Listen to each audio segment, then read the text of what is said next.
Greetings to the Minister, to all of you. I know some of you have travelled very, very far to be here in this magnificent room. It's still kind of awe-inspiring, isn't it? I'm Robyn Curnow. I'm a journalist. I'm made by Dyslexia, and words are very precious to me. And I think because they're so hard that I find them so precious. I've made a career out of reading, out of writing, out of talking.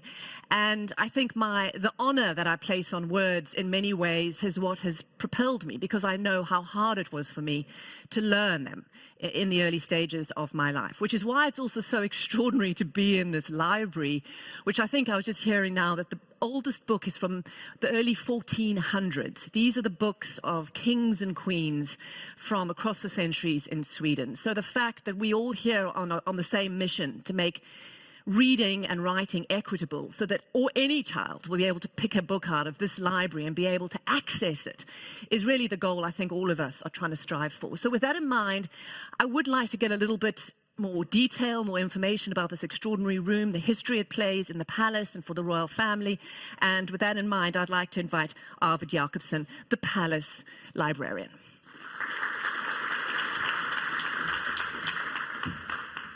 Hi there.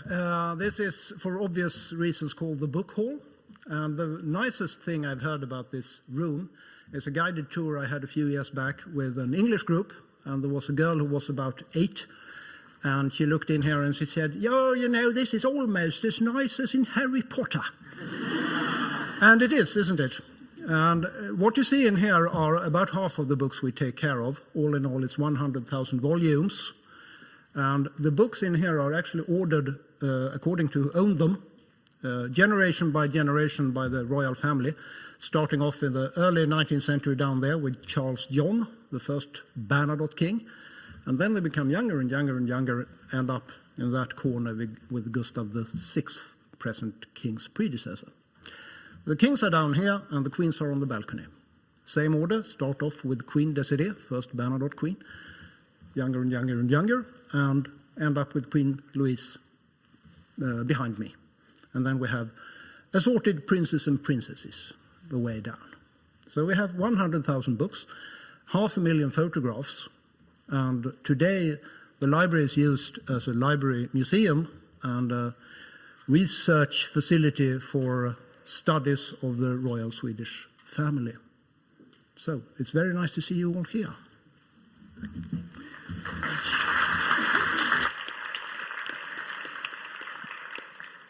So with that in mind, I would like to invite you to please stand.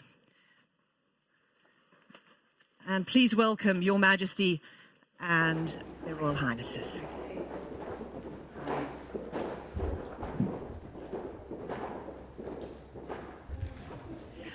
Well, it's wonderful to see you. Thank you very much for having us in this beautiful room. Your Highness, Prince Carl Philip, Your Royal Highness has a deep commitment, I understand, and a personal commitment to everything we're talking about today. And that's also behind your foundation that you have started with Princess Sophia. Please, please come up to the stage. We are looking forward to hearing what you have to say.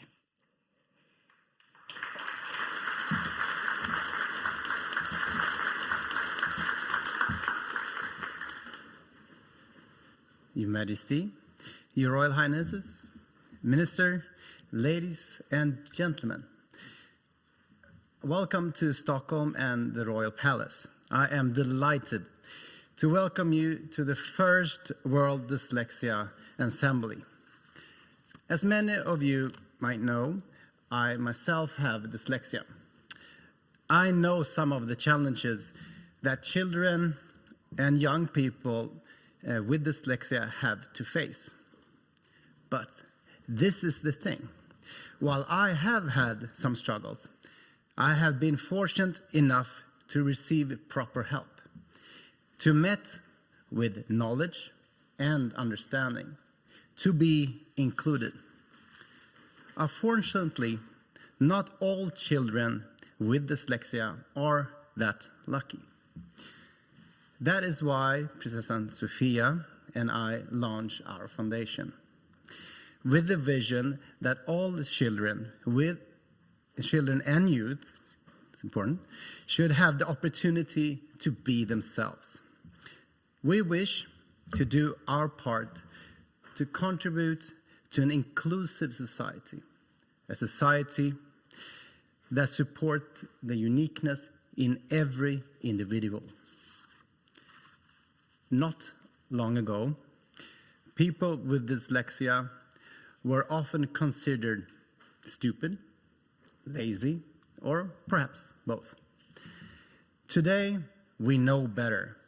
We know that dyslexia is much more than having difficulties with reading or writing. We know that dyslexia can also be associated with qualities such as creativity, the ability to see patterns, and strong problem-solving skills. Skills that are highly valuable in many areas. And yet, still today, children and young people with dyslexia face ignorance and prejudice. Too many of them depend on their parents being able to advocate their needs, to navigate complex support systems. A few years ago, Princess Sofia and I visited London to attend Made by Dyslexia's Global Summit.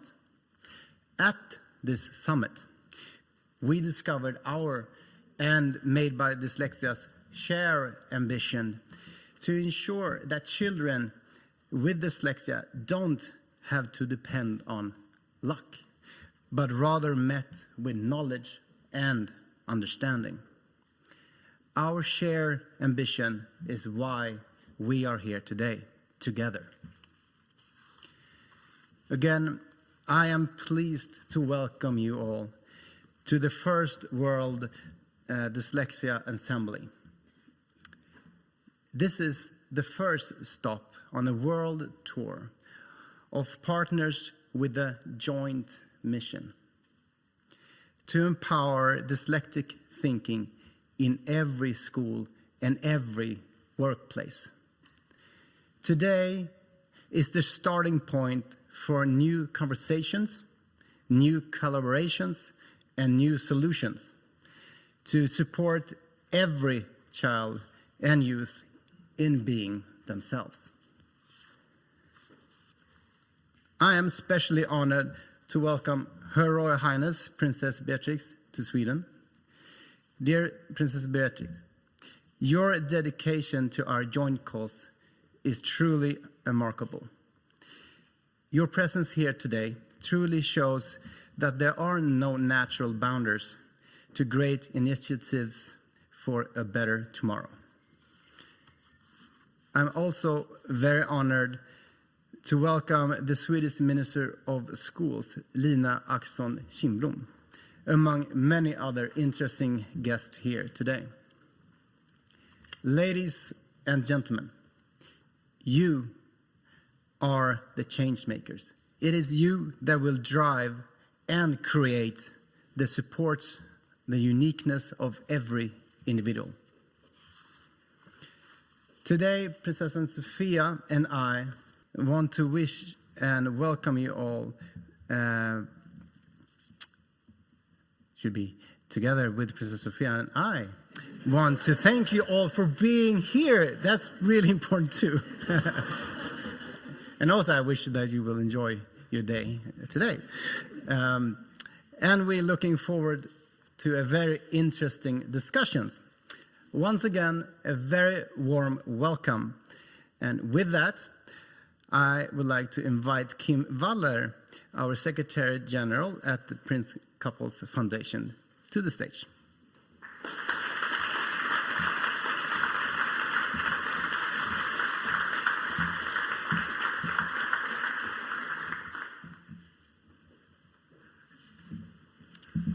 Your Majesty, Your Royal Highnesses, Minister, ladies and gentlemen. As Secretary General for the Prince Couples Foundation, this is a day when I feel very proud.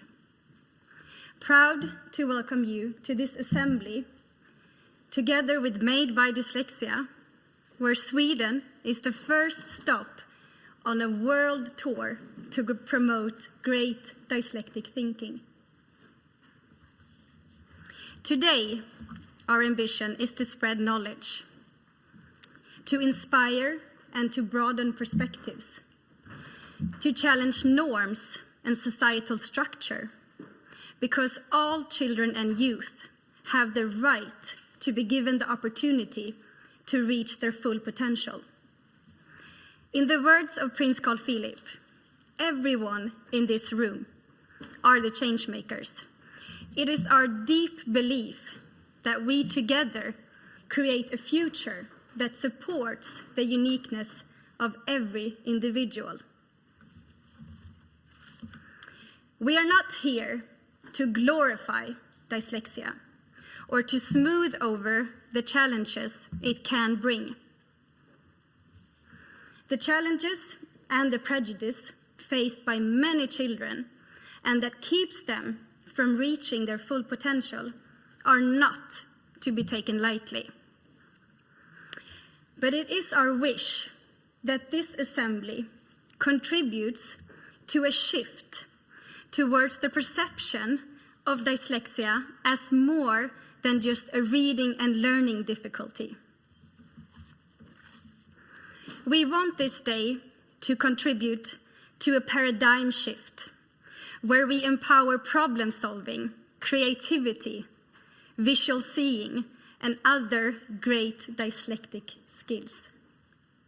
I am once again so honored and so proud to welcome you to this assembly, where we together will take the first steps on a road to a great new dyslexia paradigm. Once again, a warm welcome from the bottom of our heart. This is going to be really interesting, and I'm really looking forward to all these conversations. And you made such a good point that dyslexia shouldn't be seen as something negative, but at the same time, it is hard. And at the same time, we're trying to give the message that it is a skill and a talent. I remember when I told somebody that I knew that I had dyslexia, now this was only a few years ago, because I realized I was dyslexic only when my youngest child was diagnosed. And I think that is a common thing for many people. You think, oh, that's why I failed school so often. And the person said to me, but you don't look dyslexic, as if it was some sort of physical disability or that maybe I had, something wrong with me. And I think that is what Kate Griggs has done so much behind Made by Dyslexia, to change that conversation in just the 5 years that you've run Made by Dyslexia. The way you've shifted this conversation to being a superpower is extraordinary work that you've done. And then, of course, you are the powerhouse behind the World Dyslexia Assembly. So please come onto the stage, and I think we should all give her a big round of applause. There's been a lot of work already.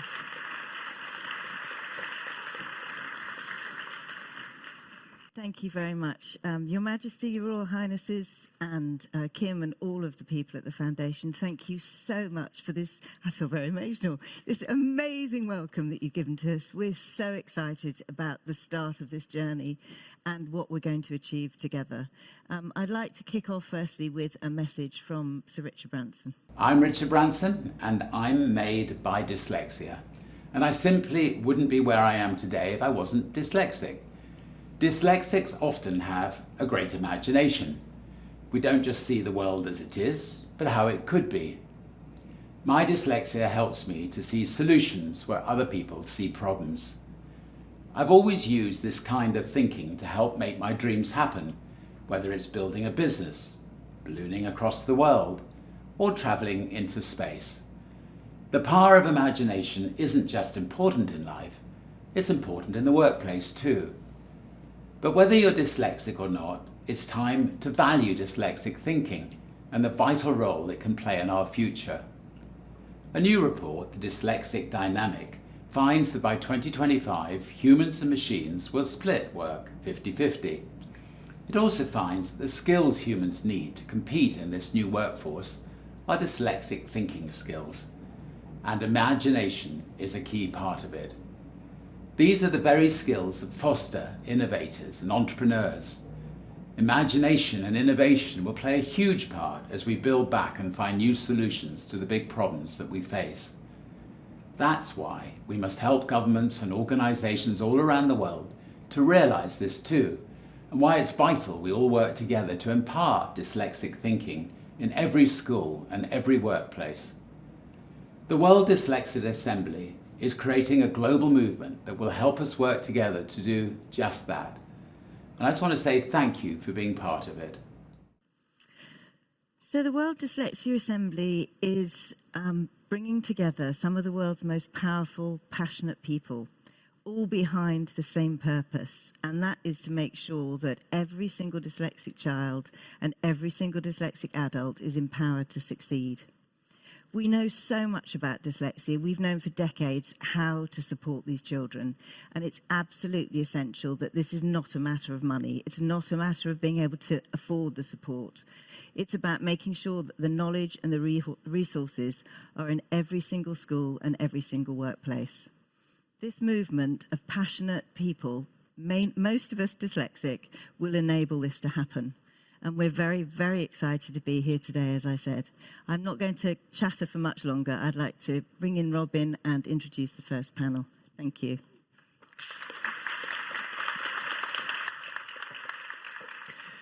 So, as I said, I have a 12-year-old who is dyslexic, and I caught her staring out the window, and I said, "Are you okay?" And she goes, "Oh, I'm daydreaming," as if it was obviously a very important part of her day. And I think about when I was at school and got punished for daydreaming, and I think that creativity and that ability to think outside the box is something that we all now look at as a skill, as a talent. And LinkedIn is actually listing it now, thanks to Kate, as a talent, and you can put dyslexic thinking into your skills. I want you to take a look at this.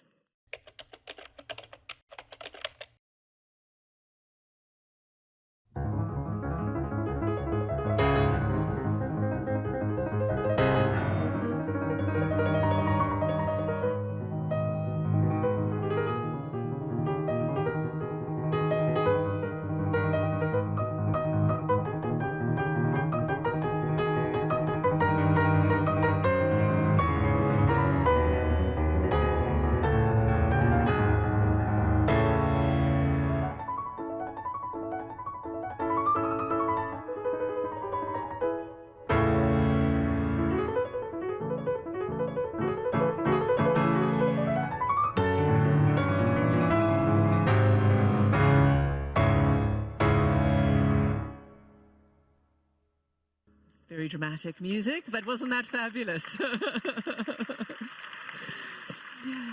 I think many of you have seen some of the research and have been behind either the research or just promulgating it, that we know that dyslexic talents, dyslexic skills, whether it's daydreaming or whether it is creativity, or even if it is having a bit of a messy piece of paper by which to present to you all, I think it's really important that we acknowledge what is a strength and not a weakness. Take a look at this as well. The top 10 skills that every employer is looking for. Accountability, reliability and discipline. Resilience, stress tolerance and adaptability. Initiative taking. Reasoning and problem solving. Leadership and social influence. Critical thinking and analysis. Collaboration and teamwork. Creativity and originality. Active learning and curiosity. Adaptability. The word that I like there is resilience, because everybody knows that once, if you're a kid with dyslexia at school, you learn very smartly to figure out alternative pathways, to work twice or maybe 3 times as hard. So by the time you actually leave school, I call it, you're a bit of a street fighter already. You're kind of prepared for the real world in ways that maybe other kids aren't. And that is exactly what an employer wants, isn't it? So take a look at this. Dyslexic thinking skills. Visualizing, interacting with space, senses, physical ideas and new concepts. 75% of dyslexics are above average at visualizing. Imagining, creating an original piece of work or giving ideas a new spin. 84% of dyslexics are above average at imagining. Communicating, crafting and conveying clear and engaging messages. 71% of dyslexics are above average at communicating. Reasoning, understanding patterns, evaluating possibilities and making decisions. 84% of dyslexics are above average at reasoning. Connecting, understanding self, connecting, empathizing and influencing others. 80% of dyslexics are above average at connecting. Exploring, being curious and exploring ideas in a constant and energetic way. 84% of dyslexics are above average at exploring. To find out more about your dyslexic thinking skills and to take the test, visit madebydyslexia.org. So I'm excited to present our first panel. It's about this bridge between the skills that we have and the needs the workplace have. Great to have you here. I know you've all travelled, so thank you. Matt, I want to start with you because you're a recruiter. I am. And you are also dyslexic. And so if anybody knows how the gap can be filled, it's you. Give us, I hope so. give us a sense. Yeah, thank you. So I work for an organisation called Randstad Sourceright, and we work with organisations all over the world, basically looking to find people for them. And post the pandemic, we are now in the worst skills shortage the world has ever seen. And recent reports through the World Economic Forum and EY highlight the most required skills and requested skills from organisations. And you will not be surprised to hear the top 3 skills are complex problem solving, critical thinking, technology and programming. I think we've heard that about 10, 15 minutes ago. So for me, as somebody that works around the world building talent programs for organisations and being dyslexic, and my son being dyslexic, for me, it's completely, and I don't really like this expression, but a no-brainer. Why are organisations not recognising dyslexic thinking? And that is the biggest challenge I think we face today. These skills exist in dyslexics, yet employers of today are not recognising that. And that, for me, that is my life aim now, is to bring that in what I do to organisations. And Laura, I know that you work within HSBC and banks. All of industry is generally pretty conservative when it comes to change and also in how they see talent. They stick with what was old and what had worked before. How are you able to perhaps practically address some of these concerns that Matt has? Yeah, it's a great question. I think some employers are probably a bit further ahead in their thinking on this than others, to Matt's point. But we are really concerned about it. You know, we look at, again, the World Economic Forum data, and we are in a reskilling crisis. You know, a billion people around the world need to reskill by 2030. And the exact skills that we are looking for and that the World Economic Forum talk about are dyslexic thinking skills. They are curiosity, they are connectivity and empathy, resilience. That is so important. I mean, it's been an incredibly important aspect of what we've been focusing on with all of our teams around the world. We have more than 200,000 people in HSBC, and resilience in the pandemic was probably one of the most important things. So I think it is a varied landscape, but I think there are some of us out there that really understand how important this is and are really trying to drive awareness around it. And Maggie, what do you have to say? Yeah. I think you, because you work a lot with children, Yes. and there's also that sort of that pipeline that they need to recognise that their weaknesses are actually a skill. Yes, yeah, because I am coming at it from the other end. So I suppose I think over the past 14 years, I've spoken to about 350,000 kids, and it's just sort of telling them, I'm knackered, but it's been amazing. But it is showing them. It's funny because when I first went out, I didn't mention my dyslexia. Yep. But over the years, I've realised it's important to talk about it. And I think that's one of the challenges. Many dyslexics don't talk about their dyslexia. It's sort of hidden in the corner and we don't mention it. But now, for instance, as dyslexia is hereditary, my daughter has dyslexia. And when I said, we've done the test and Laurie, you're dyslexic, she went, whoopee! And so she's seen it as a positive. And it is trying to show kids that a sort of a struggling at school, who are finding it challenging, that, okay, school is challenging and we need to do something about that. We need to make changes to the way kids are taught, and I think we'll be discussing that later. But when you come out of that, you have a skill set which is going to be in demand across the board. As AI is coming through, we need to change the way we work. The resilience you learn by sort of trying to spell something and it goes horribly wrong. So I think, I'll use another word by being put in the back of the I still class. do that. I still do that. I'm a journalist, yeah. And yet, but by being put in the back of the class as seen as sort of the not bright one, Yeah. I think we build up resilience, and it's showing kids that resilience can take them very far in the future. And a lot of the research, EY has been very involved in this. And what for you is the standout piece of research? Well, I think we are all into it here, and it's about change, and it's about how fast the world is changing. And when we support our clients and when we try to support our own organization too, we find that if we are to keep up with that change, we need those skills much more than we need the traditional skills, both in leadership but also in all our employees actually.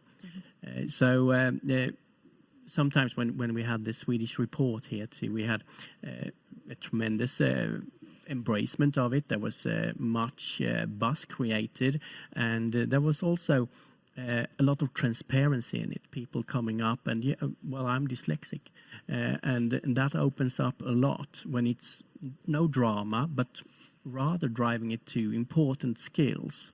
It's the same thing with LinkedIn. So we really tell our clients today that this is not for a good cause.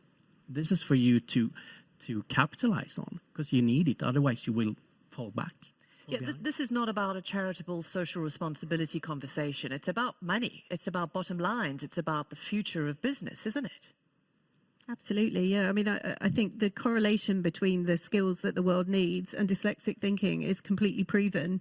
So we just need people to understand that and for the awareness to continue to build. And I absolutely love the LinkedIn campaign because it's turned it to such a positive narrative. And that's what we're trying to do as well as a significant global employer in the world. We hire more than 30,000 people every year across about 58 countries. So if we can be speaking out about this too and talking about the importance of it, I think the power of this collective is incredible. Are you, as a recruiter, going to be going into LinkedIn and searching under dyslexic 100%. thinking? How does that translate to a company when you tell them this is what you're doing and they don't have enough education? I think the education piece is the bit that's missing, because I think if you look at LinkedIn as a platform, it's a platform to search for skills. But are employers searching for dyslexic thinking as a skill? I would say they're not, and the evidence tells us that they're not. The sooner we are able to, like Laura's example, someone like HSBC embracing that, and the education internally and externally, I think that's the crucial thing, because once people's behaviour are in resourcing and recruitment, whether it's headhunting or whether it's any form of attracting somebody into a job, if you think back 30 years, people were not searching for can use a computer or Microsoft Office. That's second nature now. So we need dyslexic thinking to be second nature, because it's the most important talent to solve the talent shortage. And that to me is very, very simple. But I'm probably in the minority. Well, I'm in the majority with the group of you here, but I'm in the minority when we're talking to organizations. Yeah, I mean, maybe we are preaching to the choir, but this is a pretty influential choir, and I think that's the whole point, is that this message can get multiplied over and over again.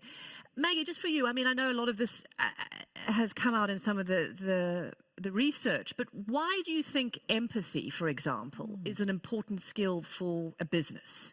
You know, you think, I mean, I live in America at the moment, and you think about cutthroat New York, businessmen. Why would somebody want somebody who has an ability to read a room and be empathetic, be important? Just as you say, reading a room is a powerful thing. It's quite interesting. I think one of the skills I have that are associated with dyslexic thinking, I didn't realise they were dyslexic thinking. No, me neither, yes. And so, until I met Kate, I thought, oh, that explains it. But I think that empathy is powerful in all walks of life. Empathy leads to better communication. Communication is what everybody does in any discipline they use. So I think that's sort of empathy, understanding. And also, it's another dyslexic skill is knowing strengths and weaknesses. If you're going to build effective teams, empathy for the other people in your team is key, but also knowing, okay, I can't spell for toffee, but hey, yeah, get me on a stage and I'll speak forever. It's a good, useful thing to have. So I think that empathy, the world needs empathy. I don't think you can put it more simply than that. And I think we'll have less conflict if the world had more empathy. I think that empathy comes again from that resilience, because you know what it's like to be the stupid kid in the class. You know how hard it is, and I think being a journalist is also about being empathy and sort of understanding people. You know, everyone's the same in the end, and you can identify with people no matter where you are. And Robyn, maybe if I can just quickly, why would a bank need empathetic employees? If it's, you know, at the moment, it's probably the most important skill, having gone through the pandemic. And I think many of us will have seen and read about things like the Great Resignation and people being much more choosy about where they want to spend their time, needing to feel a sense of personal connection to what they're doing and a purpose in their work. If you can't create these conditions for colleagues that you work with, then they won't stay with you. So absolutely, empathy is like probably the most important business case that all businesses need to have. And we see direct correlations with people staying with the organisation longer, feeling more positive, you know, responding more positively to things like engagement surveys if they have a great manager that's connecting with them, that's looking after them, and that is empathetic. So the business case is 100% there. And also creativity. It's not just about sort of, you know, an artist in a corner painting. It's about critical thinking and the multidimensionality that comes with that. And I don't know if, Daniel, you can explain also why that's important in very traditional businesses that normally are not associated with creative folks. Now, I might add to where we were again, actually, because change today is all about having a narrative that is alive. It's something that can be felt, can be smelled, actually. And when we look for leaders today, there is much difference from only 5 years ago. We used to be looking for result orientation, scoping skills, follow-ups. Nowadays, it's how including is this person? How much empathy can it manage to show and understand, and also the creativity to create this narrative to make your organization walk this path. Because without the creativity in the leadership and in your employees, there will be no walk. There will only be Excel cells standing still. But how do you quantify that? And could I put on my LinkedIn, I'm creative, I'm empathetic, I have dyslexic thinking? I mean, do you think anyone will hire me? I know I'm also pretty unhireable in a normal situation. I would fail every entrance test. There's a reason I'm a journalist, because I kind of had to elbow my way in. Do you know what I mean? Like, I didn't have to pass a test to become one. If I had to come into a traditional organization, there would be a number of sort of there are hurdles I would have to jump over, which I know I would fail. Huge hurdles, I would say, and I think it's similar to the education system in most countries. It's challenging for dyslexic thinkers. As you're coming out of school, you're already challenged because of that.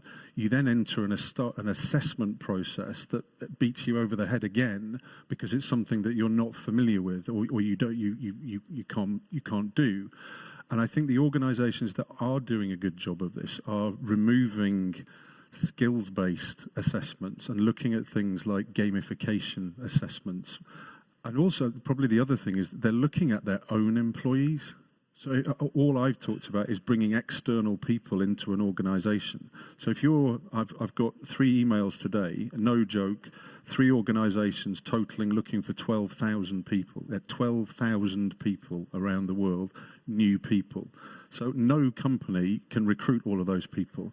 But what are they doing with their existing people? So when it comes to creativity that they're asking for, empathy, are they getting the most out of their own employees? And that, for me, is how you see the organisations that are doing well at this. Funnily enough, they're the organisations that are excelling in their own talent and things like that. Can we name the organisations that are doing well at this? I think I look at an organisation like Thales, you look at people like Microsoft, you look at Google, you look at some of the pharmaceutical organisations, some of the banks to some extent. But I think the other thing, and it's interesting, Daniel and I were talking about before, it's some of the mid-level organisations, the FMCG organisations, the healthcare companies that have embraced the message that we're telling, because to me, and this is it's common sense. A plus B equals C. So, right, you have a problem, you're looking for all these people, here's the answer. Why wouldn't you do it? Right? That to me is, we'll do it. And that's how I get frustrated with that. Why? I mean, can any of you answer that? What needs to flatten the pathway? I think partly it's awareness. Yeah.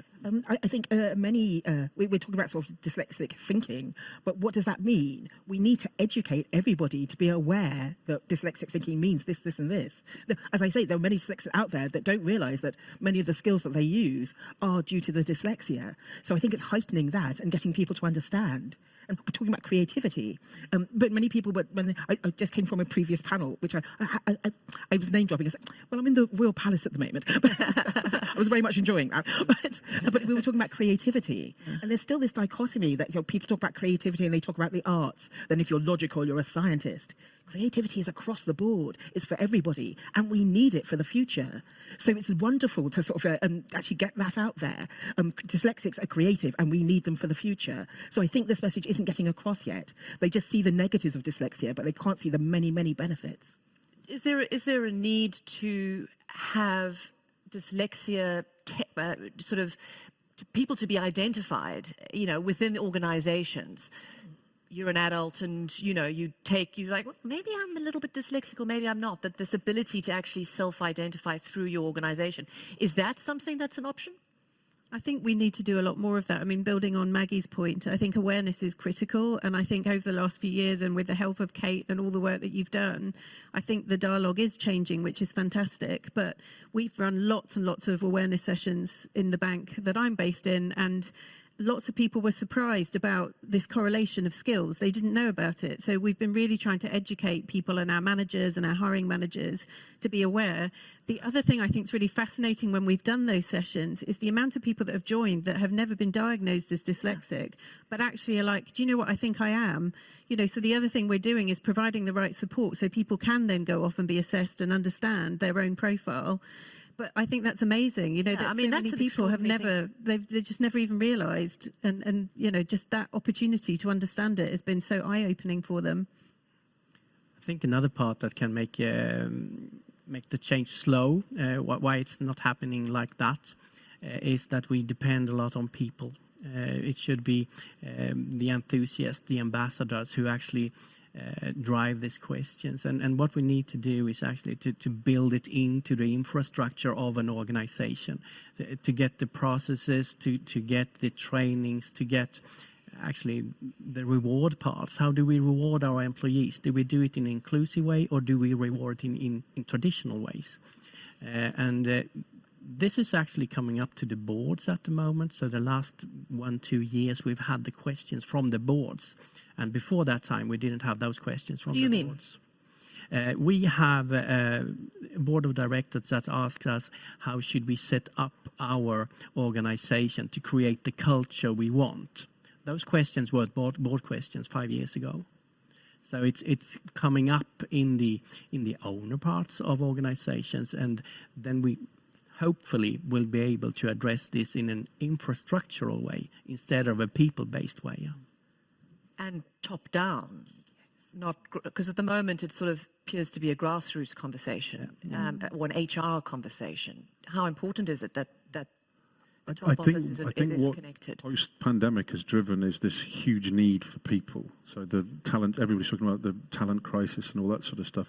What that's then done from a board level point of view, it's gone right to the CEO, MD level's agenda, and they're suddenly going, I don't know what to do with this. I've never had this as a problem, or it's never sat on my desk. Who can help me, and what are the solutions? So it's a very, like you've talked about education, but it's a very quick education of something that can play a huge role, but it's got to have everybody involved in it. I think if you just focus on, for example, HR, you're never going to get the involvement of the whole organisation. And I think that's still one of the problems. And so at the moment, it's been highlighted, which is brilliant. It goes to the sort of CEO, and yes, okay, we're going to do something about this. But I think by the time it filters through the system, you get sort of dyslexia. Well, they can't spell, they can't write report. That's not what we need. You might look funny, or like yes. I got. So we need education throughout the system. I always say I have the same challenges in trying to get sort of STEM out there: science, technology, engineering, and maths. It's a PR campaign. So everybody's, oh, you're dyslexic. Wow, congratulations. Rather than, ooh, dyslexic. Shall I speak slowly? And that's what my daughter gets at school. Yeah. And I think that's also about, if we look at the list that Kate has on the website, which is such fun to look at as well as really informative. Surgeons are dyslexic. You think, oh, I wouldn't let anyone operate on me who is dyslexic, but actually the spatial awareness that is needed to go in with it and the focus and the creativity involved in troubleshooting a medical emergency. And it's those sorts of things, architects, TV news journalists, you think, oh, well, you're reading and you're writing. Well, you shouldn't be doing that. And sometimes it's counterintuitive. And I think often just having a conversation about the actual careers that dyslexics are really good at is often quite surprising, even to the surgeon themselves, who gets there and says, oh, of course, that's why I'm good at this. But that's why I was really bad at remembering Latin names or something. I think Daniel's point's really well made there around processes as well, because you have to kind of solve for those. So I'm just thinking things like, we now have readers on our career website, so it's much easier for people to kind of navigate through and have a look at things. We're looking at role descriptions, which historically have been quite traditional, and sort of trying to pivot them much more to be about skills as opposed to qualifications or experiences. So I think there is a really practical aspect to it as well for employers, that they have to work through all of those different aspects and look at where they can make improvements. And how important is it, for example, that very high-profile people are coming out and saying, I'm dyslexic? How critical is the work that the royal family is doing, and Princess Beatrice and other people that are basically saying, this is me, and my life is hard, even though it might look easy, and it's a struggle, but it's also a strength. How important is that? I would say it is really important.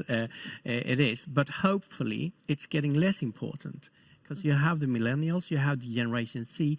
They don't care about that the same way that my generation did. So what appeals to them then? TikTok? Yeah, which is just as well. If you can provide an employment or a work where you can be a part of making society better, that's where you have the Generation Z. Then other parts don't matter that much.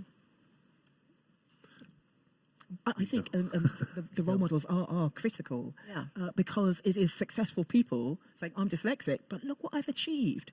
If you're dyslexic too, what can you do? It is, I think as a dyslexic, I have that sort of big dream. I dream of going into space. It's a bit weird, but it's always been there. And I think by having that big dream, it propels you to sort of overcome the hurdles. And that's one of the things we do as dyslexics. So it is sort of empowering to see successful people up there. And then Einstein was dyslexic. I've seen his equations. It's mind-boggling stuff. But he did that. And you can see he was so far ahead of everyone else in his thinking. He was a futurist. But that's what dyslexic thinking gets us. And so that's why it's getting it out there. And that's why the wonderful work that Kate's doing by publicising this, and the royal family. I totally agree, and that wasn't my point to say it's not important. No, I didn't think that's what you were saying. I just look from a personal point of view. I look at my son. Okay, he's 12. He's dyslexic. He struggles at school. He's at a nice, good school that helps him. But I left home yesterday morning and previously to that had shown him where I was going and what I was doing, and he nearly fell off his chair because he was that excited. And he now is incredibly proud that he's dyslexic. And he went, my wife said this morning, he's gone into school and told all his friends, and they're all right behind him. And that sort of, you were emotional before, you're really proud of that. And I think that the more that we can do that a 12-year-old little boy goes into school and goes, I'm dyslexic, I'm going to get the job of the future above everybody else. How powerful is that? Yeah. And I agree with you. Won't cry. I think, no, I know, and it is. And I think that's why all of us are here, including the Queen. You know, you're a mum, and all of us, I mean, see our children and we know the struggles we had. And I think just that incredible need to not make their lives as hard as ours, and knowing that everything is possible, and that this is in many ways an opportunity that can change the world. Last thoughts as and you don't have to rush, we've got a bit of time, but as we sort of, well, it's 2 minutes actually. No, it's not that much. Rush. Yeah, just some closing thoughts, because we've kind of, it's been quite wide ranging, but as we look to the future, and this is about looking at opportunity, what are the main things that need to be done? Laura, I'll start with you. I think we've touched on a lot of it as we've talked. I think really the awareness building, the education, the support systems, we just need to continue to do that. And I think from my side, again, we want to use our power as a significant global employer around the world to really change the narrative in the way that Kate and everyone in this room is trying to do. Dyslexia is a superpower. You know, that's the message that we have to get out there. So we're going to continue to push. We're working with other employer groups. We're talking to the World Economic Forum. I guess my bigger concern is how we then bring that voice into education, and are we supporting the next generations to get those roles in the future, and that I know we'll talk more about today, but that would be my main messages. Daniel. Yeah, I think we've mentioned a lot already, but having organizations where we really can take advantage of each other's super skills, that is key to team up and really being something that is inclusive in every aspect. I think one of the dyslexic skills is a sort of a self-awareness. I know my strengths, I know my weaknesses. I think we need that across the board in every organisation for everyone, because we just make better, effective teams if we do that. And that every child out there can think, yeah, I'm dyslexic, and yeah, but I'm going places. Giving that, empowering them. Yeah. I sort of second what everybody. I'm sort of at the end now. And I'm finding something really inspiring to say. I think I look at it from my jobs point of view. Okay, so we look at finding talent pools of people to place into jobs. Right, there's a talent pool of 700 million people in the world that are not being assessed or challenged the right way. You change that with everything that the guys have talked about, and suddenly you're making this huge impact on the world. And I think everybody here is involved in that. And it makes me incredibly proud to be sat here and be able to talk to you about it, because it's my passion and it's everybody's passion here. And we've got a lot of work to do. Yes, but that's good. It's good. Well, no one ever stopped us from working too hard. That was wonderful. Thank you. Really appreciate all the work that you are doing in your individual ways. I mean, some extraordinary lives are probably being changed by all of your work, so thank you. I'm Richard Branson, and I'm made by Dyslexia. From today, you can join me in adding Dyslexic Thinking to the list of skills on your LinkedIn profile using your drop-down menu. In other fantastic news, Dictionary.com have committed to add Dyslexic Thinking as an official term. My Dyslexic Thinking has helped me see solutions where I think others saw problems.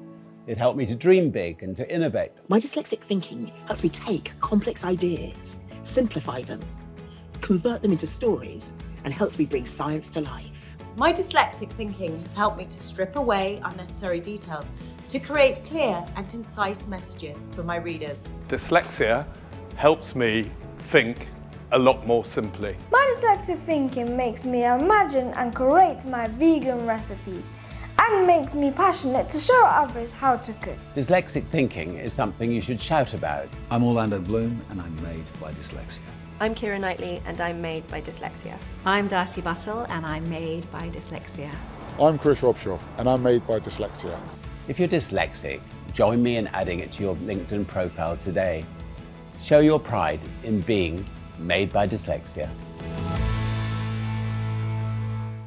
So there's no doubt dyslexic thinking is vital. And in this next panel, we're going to discuss how we empower it in education. But before I start, I'd like to play a wonderful spoken word poem from one of our ambassadors.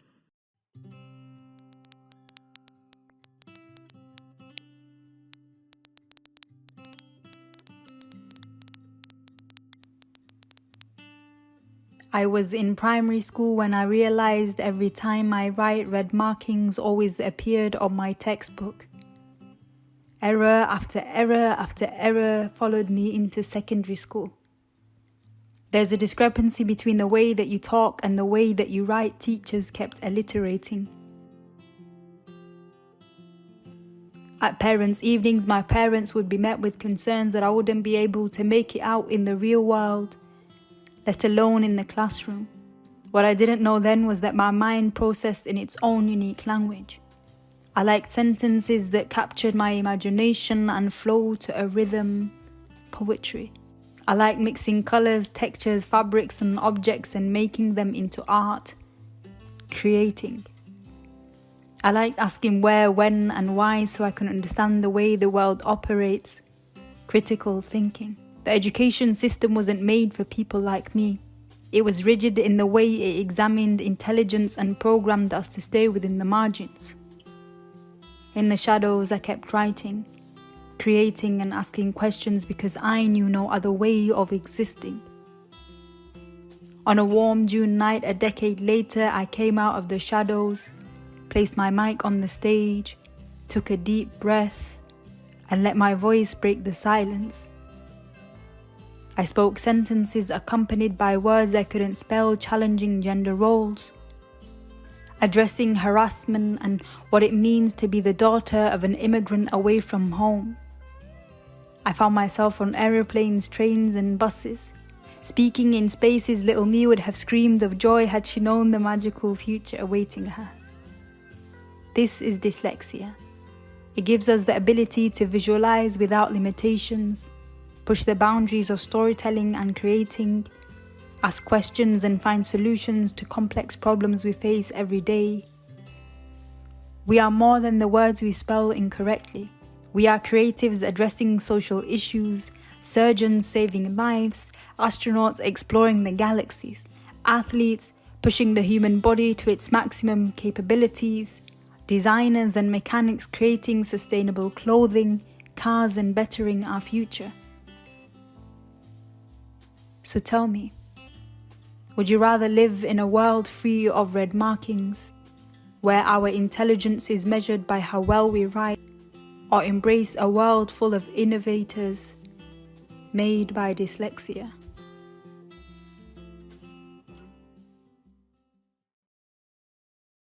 So thank you so much for joining us on the panel. As I said, I think it's pretty conclusive. We need dyslexic thinking in the workplace. We know we've got a lot to do in the workplace, but somehow that's a bit easier because it is about awareness, changing perception. And I know as a charity we have lots of resources to help employers to do that. When we look at education, that's a bit tougher because we've got a bigger journey to travel on. But we do actually know what we need to do. So I think on this panel, I'd like to explore two things. Firstly, how do we level the playing field so dyslexic children can flourish and thrive in the system that we have? And then also have a look at what do we actually need to change the education system to be nurturing and educating the kind of minds that we know the future needs. So if I can start with you, Princess Beatrice, you are also the patron of the Helen R. Kell Centre, which was the first centre in the UK to train teachers. It's actually where I trained as a specialist teacher. And they supported you as well, I think. Yes, so I began my dyslexic journey at age 7 when, probably like many in this room, the words on the page suddenly found themselves dancing off into the room.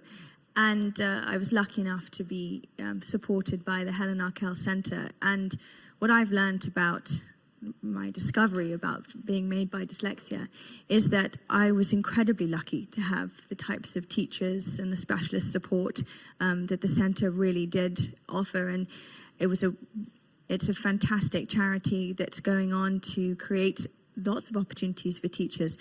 But I think one of the most important things that we need to do is take that particular learning and make sure that every teacher has that opportunity to understand what's possible.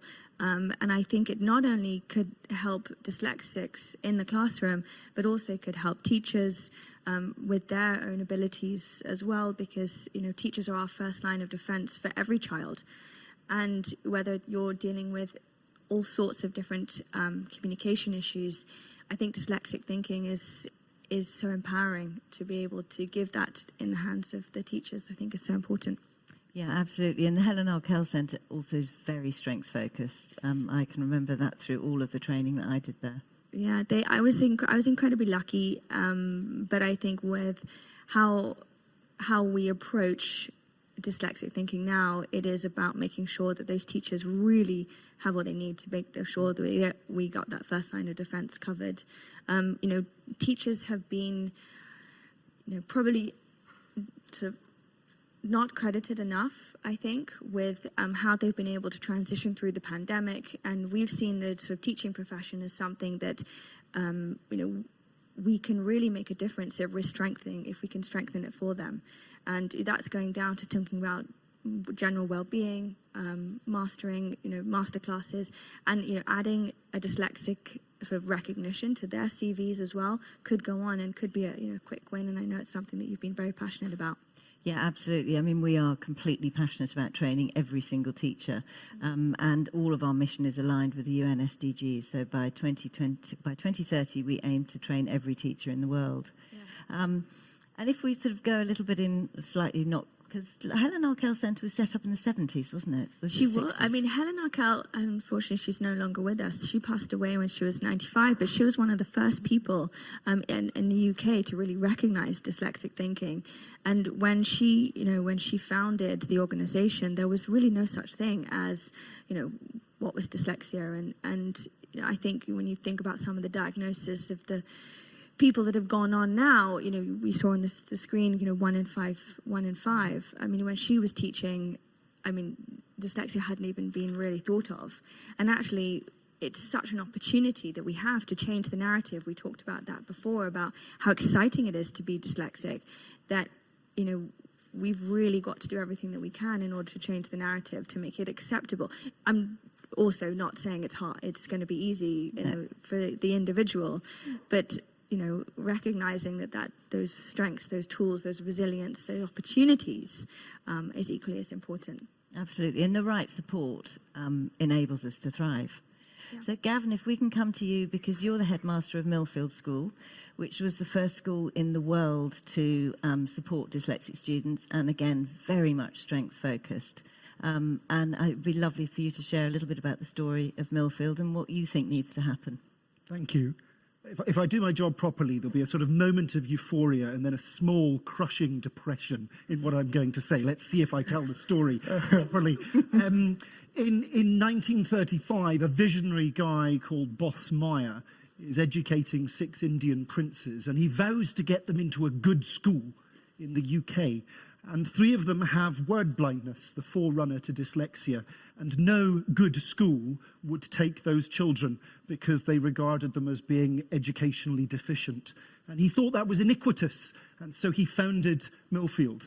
And Millfield was founded on a philosophy in 1935 that there was brilliance in every child, and that it was the responsibility of the adults working with those children to find that brilliance wherever it lay, and to use whatever means were necessary to discover that brilliance and to play to strengths. So hopefully you've got the euphoria moment there.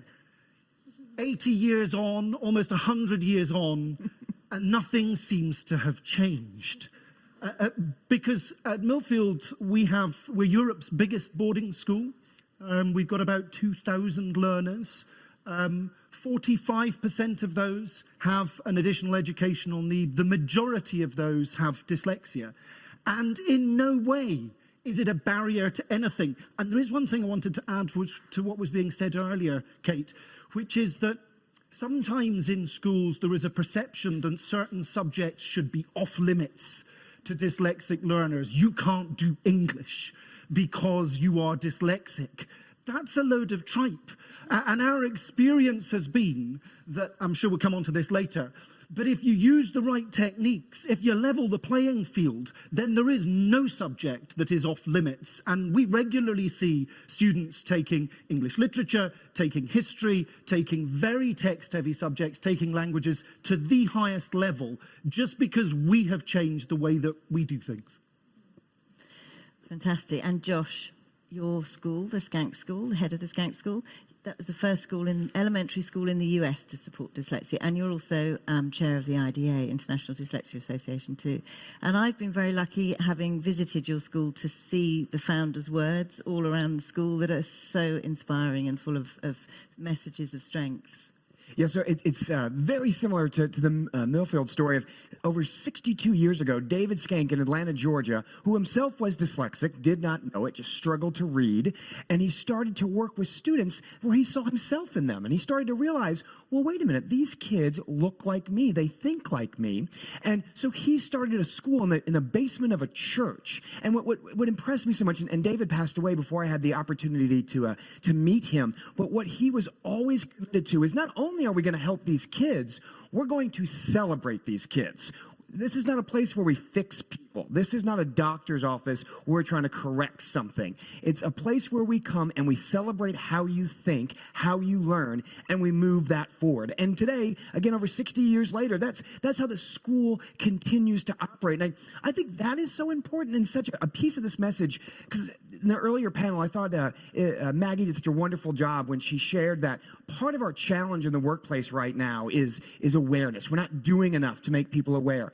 And right now in schools, with the exception of the children that have the benefit of coming to a Millfield or a Skank, who are often children of privilege, who are often children who have that rarefied opportunity, when you're dyslexic, if we talk about it at all, we're going to stick you in a hallway, or we're going to put you in a special classroom down the hall, but we're not going to discuss it. We're not going to bring in your peers to the conversation, and nobody wants to hire the kid that had to go in the hallway, right? You avoid that person on the playground. And so I think it's so important not only to ensure that we are helping kids, but going back to what Millfield was founded on, what Skank was founded on, we're here to celebrate kids and how they think and how they learn and push that forward in addition to just supporting them. So I think there's a sort of very strong theme coming out here, which is it's about skilling up teachers so they can spot the strengths and support the challenges. And we've known how to do that since the 1930s. Full transparency, I was actually at Millfield and it completely transformed my life. So it's one of the reasons I'm so passionate and do what I do. We have created free teacher training with Microsoft. It's video-based. It features teachers from both Josh and Gavin's schools, and it's very empowering for teachers. Deirdre, obviously, I know that's something you're very passionate about, but also technology plays a massive role in leveling the playing field for these kids. Absolutely. The role of technology is critical, and I see it from two lenses. One, wearing my Microsoft hat, building education products and solutions, and also as the mom of a 13-year-old daughter with dyslexia. And so I see the amazing tools that are out there that really help reduce the barriers and truly level the playing field. My daughter uses things like Read Aloud and Immersive Reader, Line Focus, which just helps her to focus when she's doing her schoolwork. She also uses Immersive Reader in Minecraft when she's playing and has the text read aloud to her. And in all those situations, whether it's studying, homework, in class, playing games online with her friends, it reduces the barriers. It's also so much opportunity to use technology to reduce the stigma. So like we've been talking about, being able to do reading and fluency assessments using machine learning. We have a tool called Reading Progress that the students will read and record themselves reading, and it actually evaluates that, picking up on speed, on omissions, on self-corrections, and provides that data to the teacher, to the educators, and also to the students. And we're hearing something surprising, which is students are asking for more reading practice. They enjoy doing that. There's something that's almost gamified about that. So it's really exciting to see how technology can both empower the educators, increase awareness, and also help the learners. Minister Lina, I know you're dyslexic yourself and very, very passionate about creating equality within the Swedish school system. Tell us a little bit about your story and what you'd like to see, the change you'd like to see. It's a privilege to be here today and to talk about these issues. It brings back so many memories and actually see the strength in dyslexia. I think it's so good, and I think this is the start of a journey that we have to move on, and it has to go through the system, HR, companies, and also the school system. And to agree with the previous speakers here, the teacher quality, profession, I think there's a lot of things we need to do there. And also, I think the compensation and so on. But I think there is another level, and of course, the way we need to see the strength in it. I think sometimes we have set a standard for how people should be, and dyslexic people is not included in the standard role model. And I think sometimes when we write a curriculum, this is the way what you should be able to produce, that everything should be written, everything should be presented in a certain way. It's an exclusive way of being. So if we accept that 8% of the human population is in a certain way, we can't say it's not normal. So I think we need to say that we are the new normal. You know, and we better get it as quick as possible, because now I think now when we have a system is actually setting a standard for what society think is right, and also setting what is wrong. I think we have a lot of people today that are dyslexic that actually grow up and valuing themselves less. And I think that's the biggest loss we can see in humanity. People who actually do have skills, but they can't love themselves. So that's why the role models, and actually we say it's not fair that 8% of the population do not fit in and need to struggle. We need to set the standard in a different way. And I know that's a long journey, but we have to see the things we're doing now, but I think we have to set a new standard for what we human beings are. It's the same thing with other things in society that we struggle for, you know, being homosexual or other things. You know, it's quite normal. We have to address it like that. Yeah, absolutely. And I think dyslexics like to get things done. We're in a hurry. We like to move things forward very quickly. And one of the things that this assembly is aiming to do is help to train every single teacher. So I think that is something to level the playing field. If every single teacher knows how to spot and support a dyslexic child in the classroom, the system will change. And our training is very, very strength focused as well. But in Sweden, you have a lot more freedom and creativity in your system, I believe, don't you? You don't have the same sort of standardized tests as we do in a lot of the rest of the world. I think we are going on a journey that sometimes we talk about more standards, more centralized testings, and we also have a part in our curriculum where we actually open up for different ways of learning, presenting and showing that you know things. But I think we are on a journey, and still we see quite a big percentage of students who actually go to school and look around and say, hey, I don't fit in here. So we have a long journey ahead, and teacher quality, also see the strength in every child, and also see that most children, they grow up and become perfect, normal human beings. So we should have a more inclusive system. And I think that's the biggest role, the thing that I bring with me to the chair that I'm possessing today, that we need a school system that doesn't exclude. Because in my own journey, I remember it was quite nice, first of all, that I had a father who told me, you know, hey, I can't write and I can't read. Hey, so if you get it, it's not the end of the world. Because then I knew I loved my father, and if I can love a dyslexic, I know people could love me too. So that was a good way. And also see famous people, you know, coming out in a certain way is important. But we need to work that keep the students in the system, make them feel normal, because it is normal. And also celebrate the strengths. I thought of this could be like the X-Men sequel, the dyslexic. Yeah, 100%. 100%. Yeah. So what we really need to do is to create a school system that actually teaches non-dyslexics to teach like us, or to think like us, because we clearly have the skills that the future needs. So maybe that's the challenge for you as schools minister. Yeah, actually said we are the new normal. Yeah, exactly. And we do know that only 1 in 5 dyslexic children are being picked up at school, and I think that's a sort of a global statistic, to be honest with you. Deirdre, I know you've done lots and lots with gaming. That's obviously going to have a massive future focus. What are your thoughts on that? What are Microsoft's plans around that? Yeah, one thing we've seen with game-based learning and bringing games in traditional education is that it can really reach some of those learners that maybe don't fit in a traditional classroom environment. It provides another way to express themselves, to express ideas, maybe another assessment tool instead of sitting down and taking a test or writing a paper. Imagine if you could create a presentation about the history of this library and share that through Minecraft or share that through a video. So I think there's some really interesting opportunities to relook at assessment models and to bring some of the more creative disciplines and more creative storytelling into traditional and mainstream education. We've been able to do that with Minecraft and really encourage STEM subjects, computer science and coding, and just tap into these skills and the superpowers that, again, don't show up in some of the traditional assignments or group projects.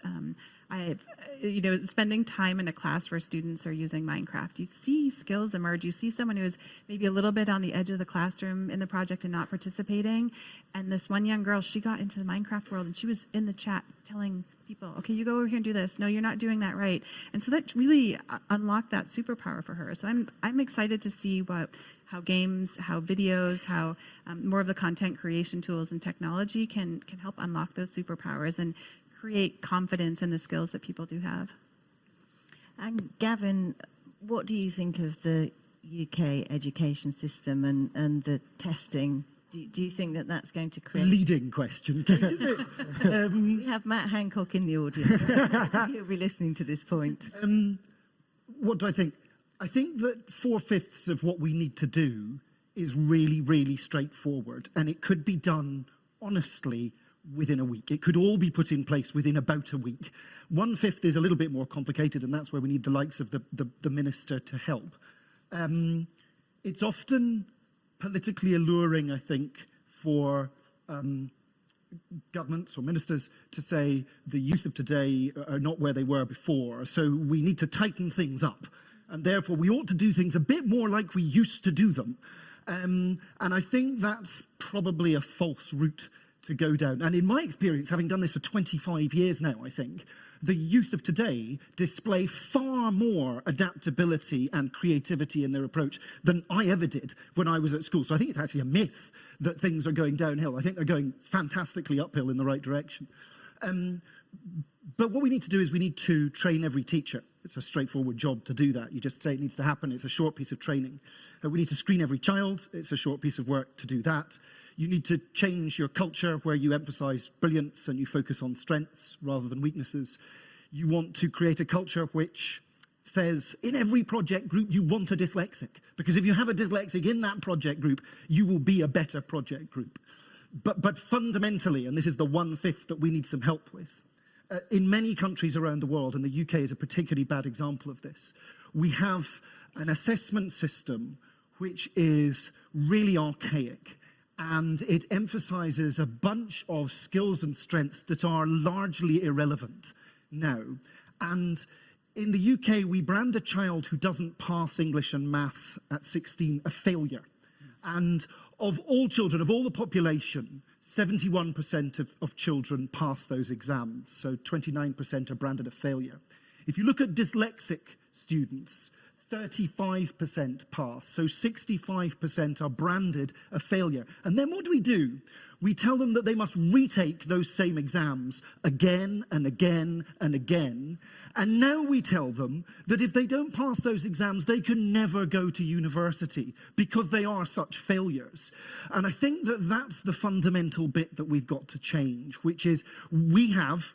and I'm happy to confess it, we have an education system which is sort of riven with hierarchical prejudices from a long time ago, and we need to think far more creatively than that. And we know what the answer is. We know the answer is there. It's ongoing assessment. It's using tools to level the playing field. It's adapting so that people can present their answers in multiple different ways. And my last point is this, if I can, which is that the fundamental thing that everyone needs to understand is that whatever's good for a dyslexic learner is good for every learner. And if we just taught what was best for dyslexics, everyone would get better. So it really is a magic bullet. Absolutely. Josh?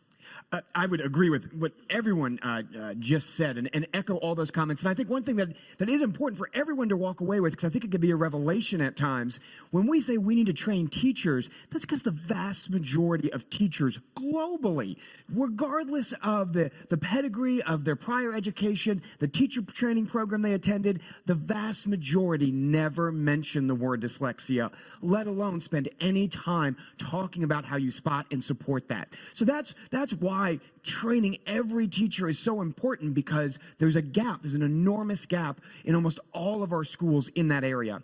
And I would also agree that too often in schools, we rely on a standardized measure that not only is a poor evaluation of a child's actual ability, we over-index it in terms of their potential and their trajectory in school. So not only are we're not learning what we want to know, but then we're also giving it more consequence than it deserves to limit what kids can do. I always say in schools, we spend too much time working problems and not enough time solving problems. And I look back at school, and to this day, I am terrible at the math worksheet that comes in front of me where I have this problem that has no context whatsoever that I have to solve in an arbitrary amount of time. And if I can't, all of these decisions and consequences are made for where I go next. And it turns out I've never had to do that as an adult. There's never a point. I look for it every time. No one has handed me that worksheet and say, you have 30 minutes, go. And so I don't understand why in schools, when we're preparing them for the workforce, we're preparing from that panel, why does it not better reflect our reality? And I think to your point, I think too much nostalgia can be the enemy of education, because we all think it was so great, and it wasn't, right? It wasn't. But for whatever reason, we convince ourselves that the past is the solution to the future, and obviously not. And Princess Beatrice, I know you've done amazing work with the Big Change. Well, I mean, just to echo what you said as well, like I think sometimes the word sort of reimagining education almost feels so big that you don't know where to start. So how can you actually break it down into sort of bite-sized pieces where you can have a global conversation and you can ask permission to clear up some misunderstandings? I mean, how often is it that, I mean, I'm doing this now with taking a 6-year-old through an education journey, and it's like, you know, how often do you have to put aside your own fears or sort of questions about your own education and go, actually, what do I need to be prepared for to have that conversation for the future? And you know, really sort of letting go of the past as well. So, you know, at Big Change, we founded the organization based on answering a question. You know, how can we do more to reimagine education? And we've kind of started this process, and it's been fascinating to understand that, you know, where we are right now, our system is set up to be incredibly exclusive. And actually, education is one of the best tools when we should be thinking about inclusive environments and equality. And we've automatically created something that is creating dividers. And standardized testing, you're creating filters almost. And, you know, we need to, you know, all of these things need to be broken down, but sometimes we just need to ask permission to clear up that misunderstanding and ask why, and, you know, get together in forums like this so that we can each take a little bit of learnings from employers to schools to, you know, to great thinkers, and sort of so much of the education system is brilliant and are benchmarks with which we should be absolutely priding ourselves on. So, you know, we have so much to be thankful for, so we don't have to actually do that much. I completely echo what you said. We can do some great things really well quite quickly. Fantastic.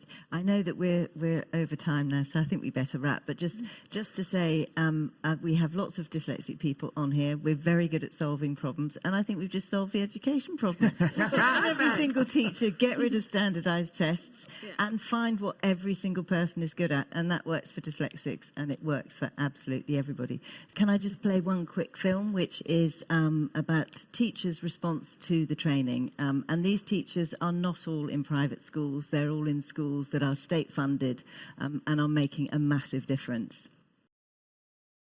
We've got all of our teachers to be engaging in the online professional development, and the Made by Dyslexia courses which brings a real awareness and knowledge to the teachers on how to adapt their teaching and use the latest technology and all the digital tools to support dyslexic children.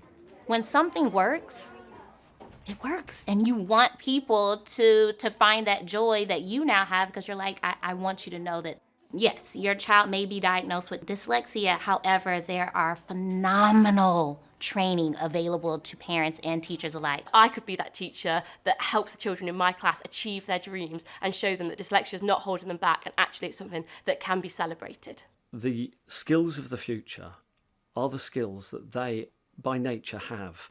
And so those creative, problem-solving, resilient people, if you can remove the barriers, then they can thrive and really succeed. I found it so useful to know about the strengths that some children have with dyslexia. Being dyslexic myself, I found it so interesting because I think often we focus on what the children can't do and their limitations to learning. So it was really beneficial to know all the things they also can do and the areas they'll thrive in. Erasing your boards in 5. I remember working with students who really were having trouble reading. I just didn't have the skills in order to really help them. Now I'm able to give them the interventions that they need. No one suffers when we build classrooms to support dyslexic learners. In fact, everyone is only made better because of it.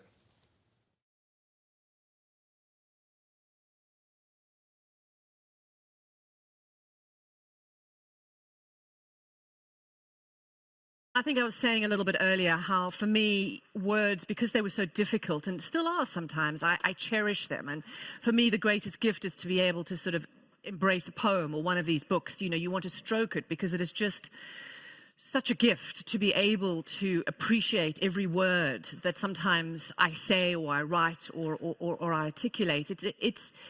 I know how much it means and how much, I suppose, is behind it. So my next guest, in many ways, I think feels the same about music. And for her, words and music are love and an experience that I think you really want to hear and share.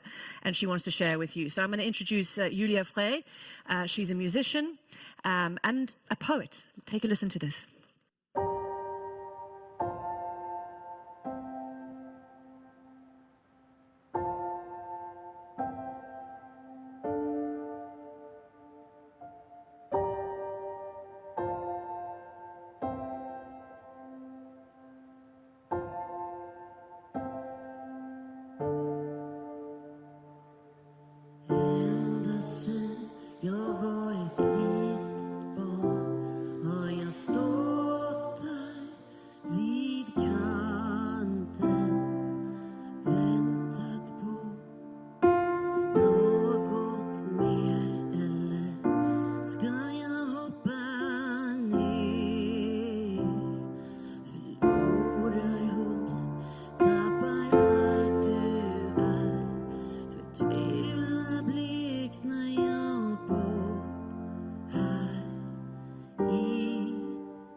Shadows in the alley.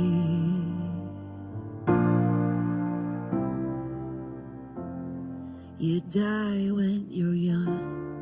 You die when you're young. You die in this town. Standing on the paving by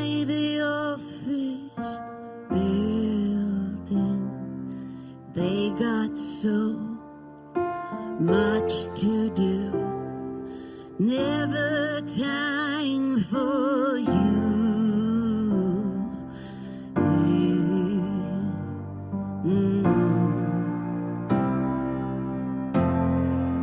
Vi är skuggor,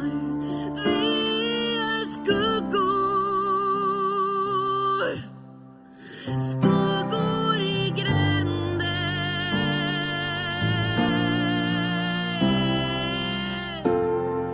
Här dog jag ung, här dog jag här dog jag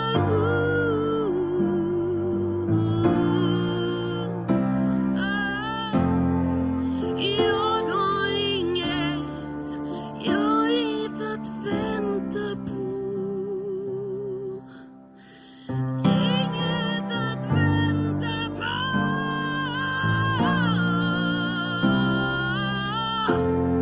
Vart fan finns det liv? Where is life? Where is life in this town? Vart fan finns det liv?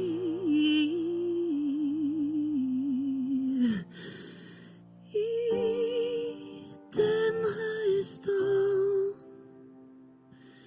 dör man ung. Och den här stan dödar mig ung. Thank you.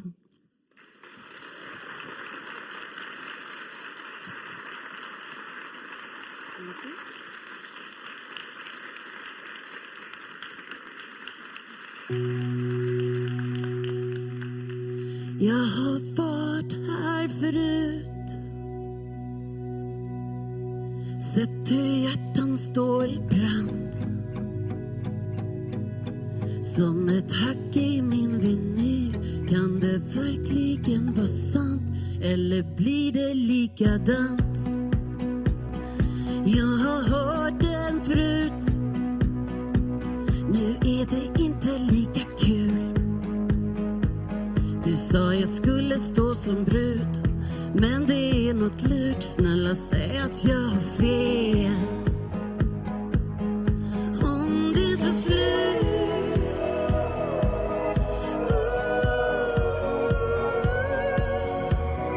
när det tar slut,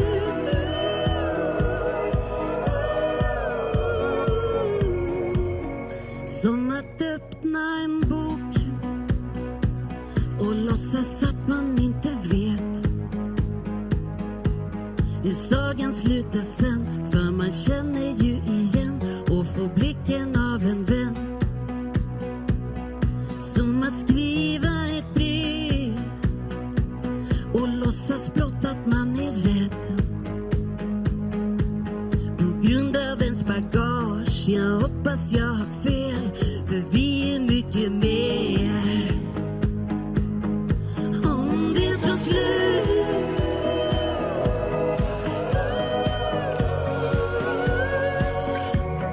när det tar slut,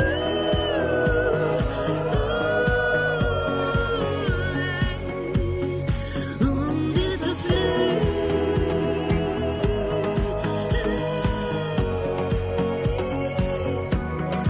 when it all ends,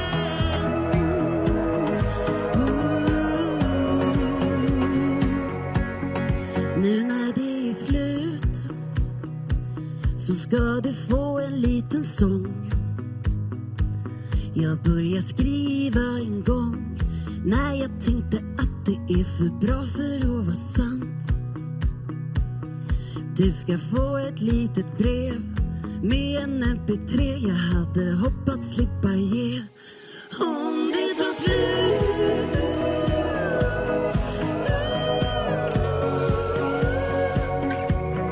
när det tar slut,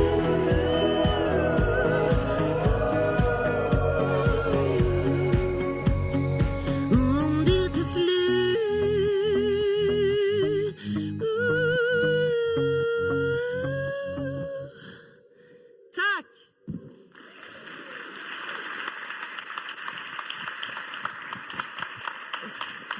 those of us who don't speak or understand Swedish, please just give us a little sense of the power of your words. And you are dyslexic as well, and Julia's going to be on one of our panels a little bit later, so we'll hear your story. But just give us a sneak peek of what you were singing, please. The funny thing that the first song is a really big song in Sweden by Brother Daniel, and everybody does covers of it. And my version is called We Are Shadows, which was pretty interesting with a poet before, talking about shadows. So that's basically about being an outcast. I mean, I have, do you say dyscalculia, and dyslexia, ADHD, and PTSD. So for me, the song is about outcast. It could be for addiction, diagnosis, school, where you come from. So that first song is my Swedish translation of an English song by a Swedish band. Okay. Yes. And the other song, Om det tar slut, If It Ends, is like a breakup song I wrote to my ex. So it's like a love letter, but a breakup letter. Okay. That I'm in the end, in the song, I give it to him on an MP3. Okay. So it's a love song about breaking up. And, you know, everybody always have the gut feeling in the beginning of something. And that's where you should end it. So it's about also gut feeling. Trusting them or not Yeah, trusting them. yeah. Julia, thank you. It is very powerful. Even not knowing the words, it was very, very powerful. Thank you. Thank you so much. We'll speak to you in a little while. Where's Nikki? There you are. So Nikki is something called a scriber, which I love. It sounds very ancient Egyptian. And I do, you know, we've heard just how for Julia the power of words comes in music. And for you, I think the power of words comes in pictures. Yeah. And you've kind of, I don't want to say doodled, because that doesn't sound, but you've really created a narrative of what we've all been talking about. So please just take us through it. Yeah, so I do something called light scribing, and I've been deep listening, and I do some illustrations and words, but I'm trying to enhance the meaning of the words with the images. So there's been so much interesting said today, so I won't be able to go through it all, but I wanted to show two highlights from. I think it was really nice in the beginning to remember why we are here today. That everyone is supposed to have the same rights to express themselves and to understand and learn. And everyone are different, and we need to learn in different ways. And images is a really good way to remember and also to discuss. And I think that went nice into the next picture about the workplace, where you also need these skills in the future, and already now. And I think as a person that works a lot with images, that this is already happening in a lot of industries, which makes me very happy, because I talk about visual thinking all the time, which is actually a part of dyslexic thinking, I think. So, yeah. And why do you think pictures perhaps stick better sometimes? I think it's a lot more tangible. So words, letters are icons. But they're very abstract icons, and they can be put together in many different ways. And images are icons that are more direct. You can see what it is immediately, so your brain doesn't have to think as much, and you can have more focus on your brain to imagine and associate. And yeah. And we know that one of the skills for dyslexic thinking is coming to the essence of something, is actually simplifying a lot of information and then coming to the core point. Just talk us through what you think, what you've done here in terms of actually all this conversation we've had. Yeah. Why you chose those images to reflect, you know, these very important points. Yeah. What have you left out even? I think I've left out the story going up to the highlights or to the point. So, because most of you will be looking at this afterwards, I think it will be sent out. I hope so, for everyone to see. You will probably remember the story just by seeing the images, because you have been here, and the brain is really good at connecting different images. So I've been listening and trying to capture some of the story visually with icons, and then some highlighting words that are the point, I think, when you come up to important. Brilliant, it's fascinating. And I think, it's just, I'm going to go and have a proper look at it afterwards, but thank you. Please do. Yeah. Prince Carl Philip and Princess Sophia, please come up onto the stage. I know that you want to talk more about your personal experiences and your mission, and Kim Valla is going to facilitate that conversation. Your Majesty, Your Royal Highnesses, Minister, ladies and gentlemen. I would like to start off this conversation by where you actually began, Prince Carl Philip. And you told the story about how you and Princess Sophia initiated the foundation on the basis of that you wanted every young people to be able to be themselves. So from your perspective and from your personal experience of dyslexia, what do you say, what would you say are the key points that you would like to highlight? I think we have to start from the beginning. I got my diagnosis when I was rather old. I think it was 10 or something like that. Back in the days, today we know much more and much better. But we know that the detection is so important. And it helps not only the writing and reading, but also the self-esteem of a person. I remember when I was in class and I felt that I was not in the same level as my friends and trying to keep up and the same workload that they did, I felt that my self-esteem was not that great. And it was not my friends that sort of told me that I was stupid or bad or something. That was myself that I felt that I was your own feeling. My own feeling telling me that I was not in the same place as they were. And there is a really interesting study that has done by Ulrika Wolf, that is here somewhere in the audience, that I recently heard, that if you make a high intense learning early at the age of maybe 4, that can be really important for that child, especially if that child has maybe, because you don't know it yet, dyslexia. Yeah. And I thought that was really, really, really, really interesting. Not only for the reading and writing, once again, but for the self-esteem. Yeah. Thank you so much for sharing that reflection. I think it's so important when it comes to talking about losing out on potential that we have been talking about during the panels ahead of us, and tapping back to that we have about 5 to 10 or 8% of our population that has dyslexia. If that means that it is over 1 student in every class, and if we're not being able to picking that student up, we are losing out on a lot of potential. And I know that we, Princess Sophia, have had a lot of interesting conversations about this as well, on the theme of losing out of potential, and from your own experience of living with a great dyslexic thinker yourself. Absolutely. I think we all know, with this inequality, it is losing out of so much brilliant minds and potential. I think we all have a common view on that. But I have also made the journey from, not knowing a lot about dyslexia, meeting a person, falling madly in love with him, but don't really being able to wrap my head around how he's thinking and communicating in some ways. And it was such a, mind-changing experience when I don't know if I Googled dyslexic mind or whatever, and this list came up from a very relevant site.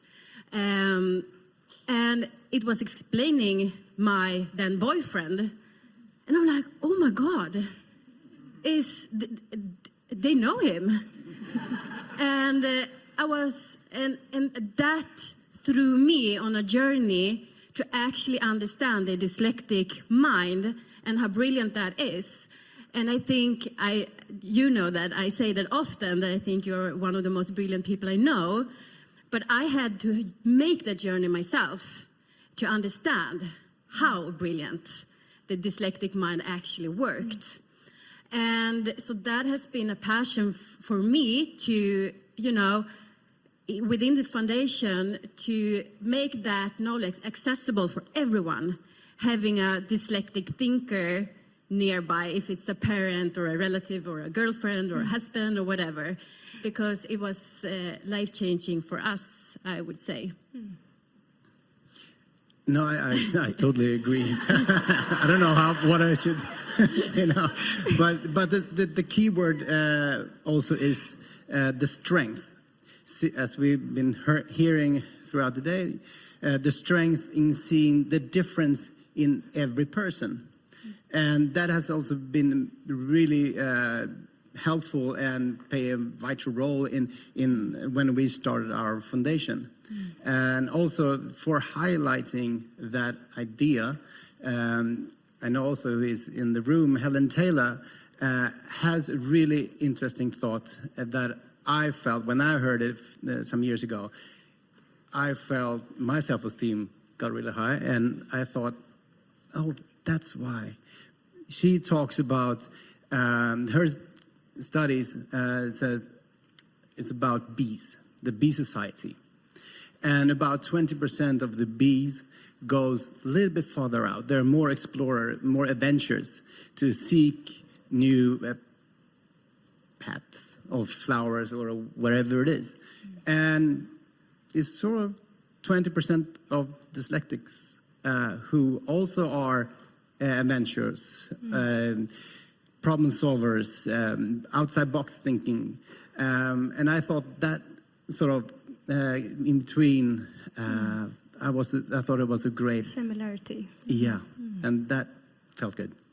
Thank you, Helen.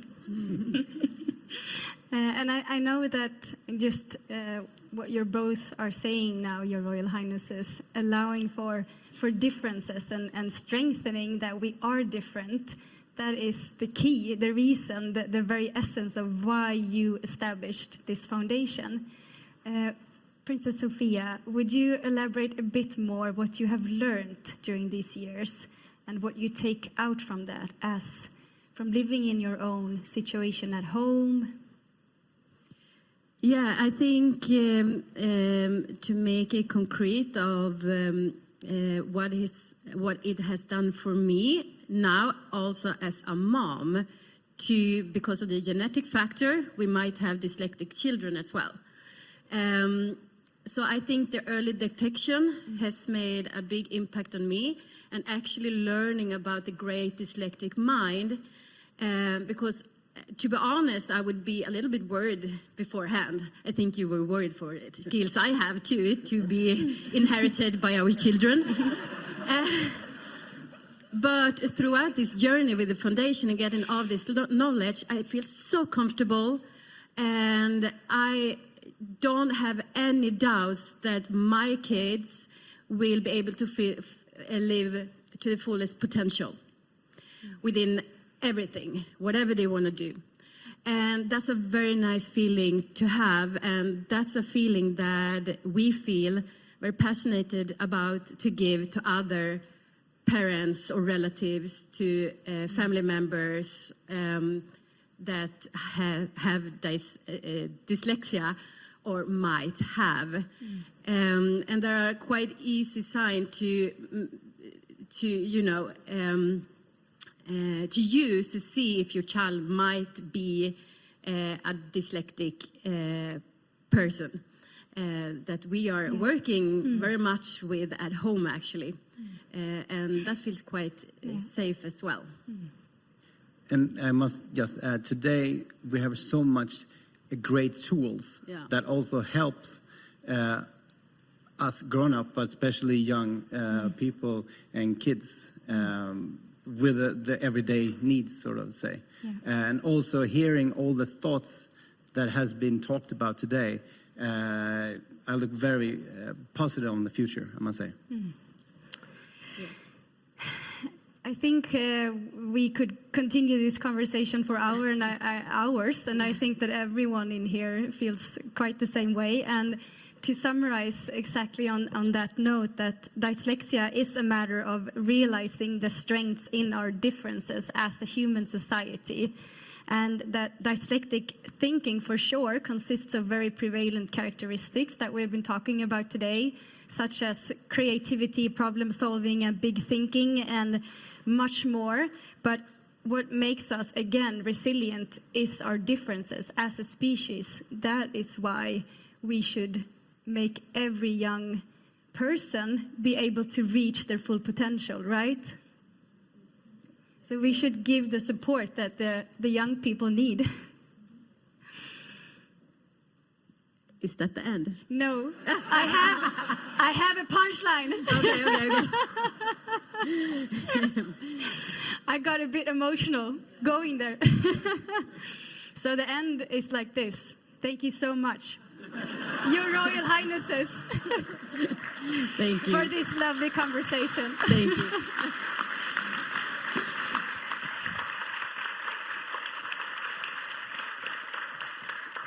I would like the you three to sort of, in many ways, take control of the conversation. But I do want to just ask the Minister, I know we're sitting next to each other, and when Asma's poem was playing, I think you got emotional. And I think all of us probably did. You know, we know what it's like to write and then keep on having spell check. And it was just such an emotional poem. And I just wanted to know, before we even started, why that touched you and why it still makes you feel literally like you want to cry. First of all, I think most dyslexic people, especially if you're older, you have a journey behind you, and you have worked on your journey to make yourself whole again, because it is quite difficult to be different. To be honest with you, it is difficult. So, and still today, when I sit in my, I get picked up every morning by a security guard, and I sit in the back seat of the car, and I'm sitting there trying to write a small text, and I say, how do I spell that word? Yeah. I still struggle. You're the Minister of Education. Yeah, I am. Don't say that to the opposition.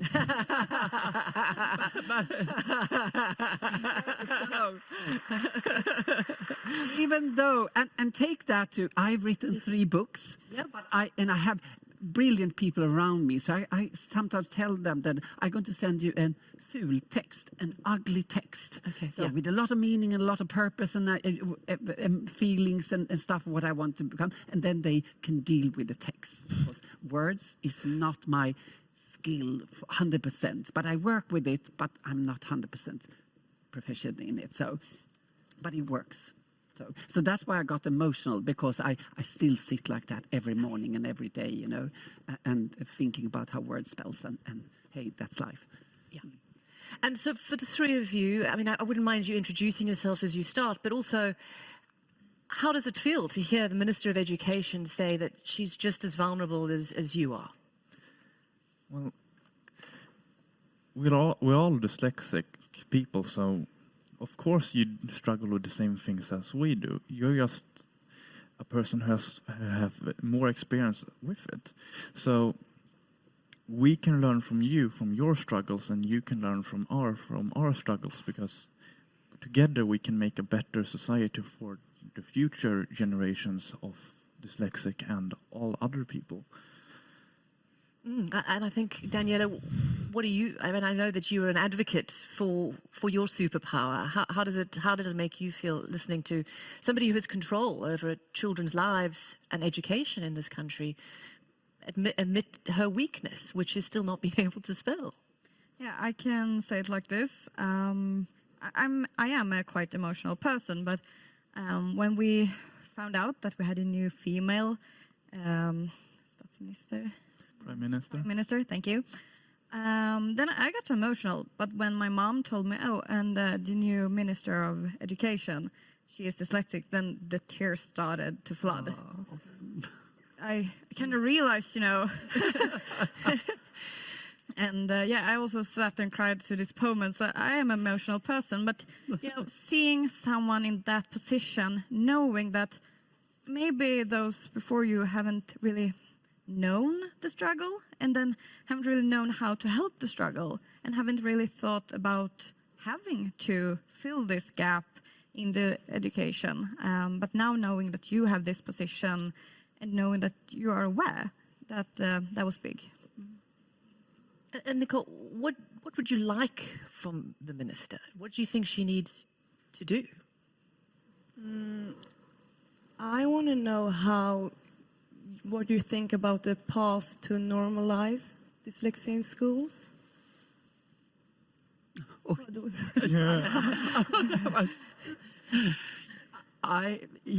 We are, as I said before, am I supposed to answer that now? Yes, please. It's a very good question. And we, first of all, we need to normalize the way we are.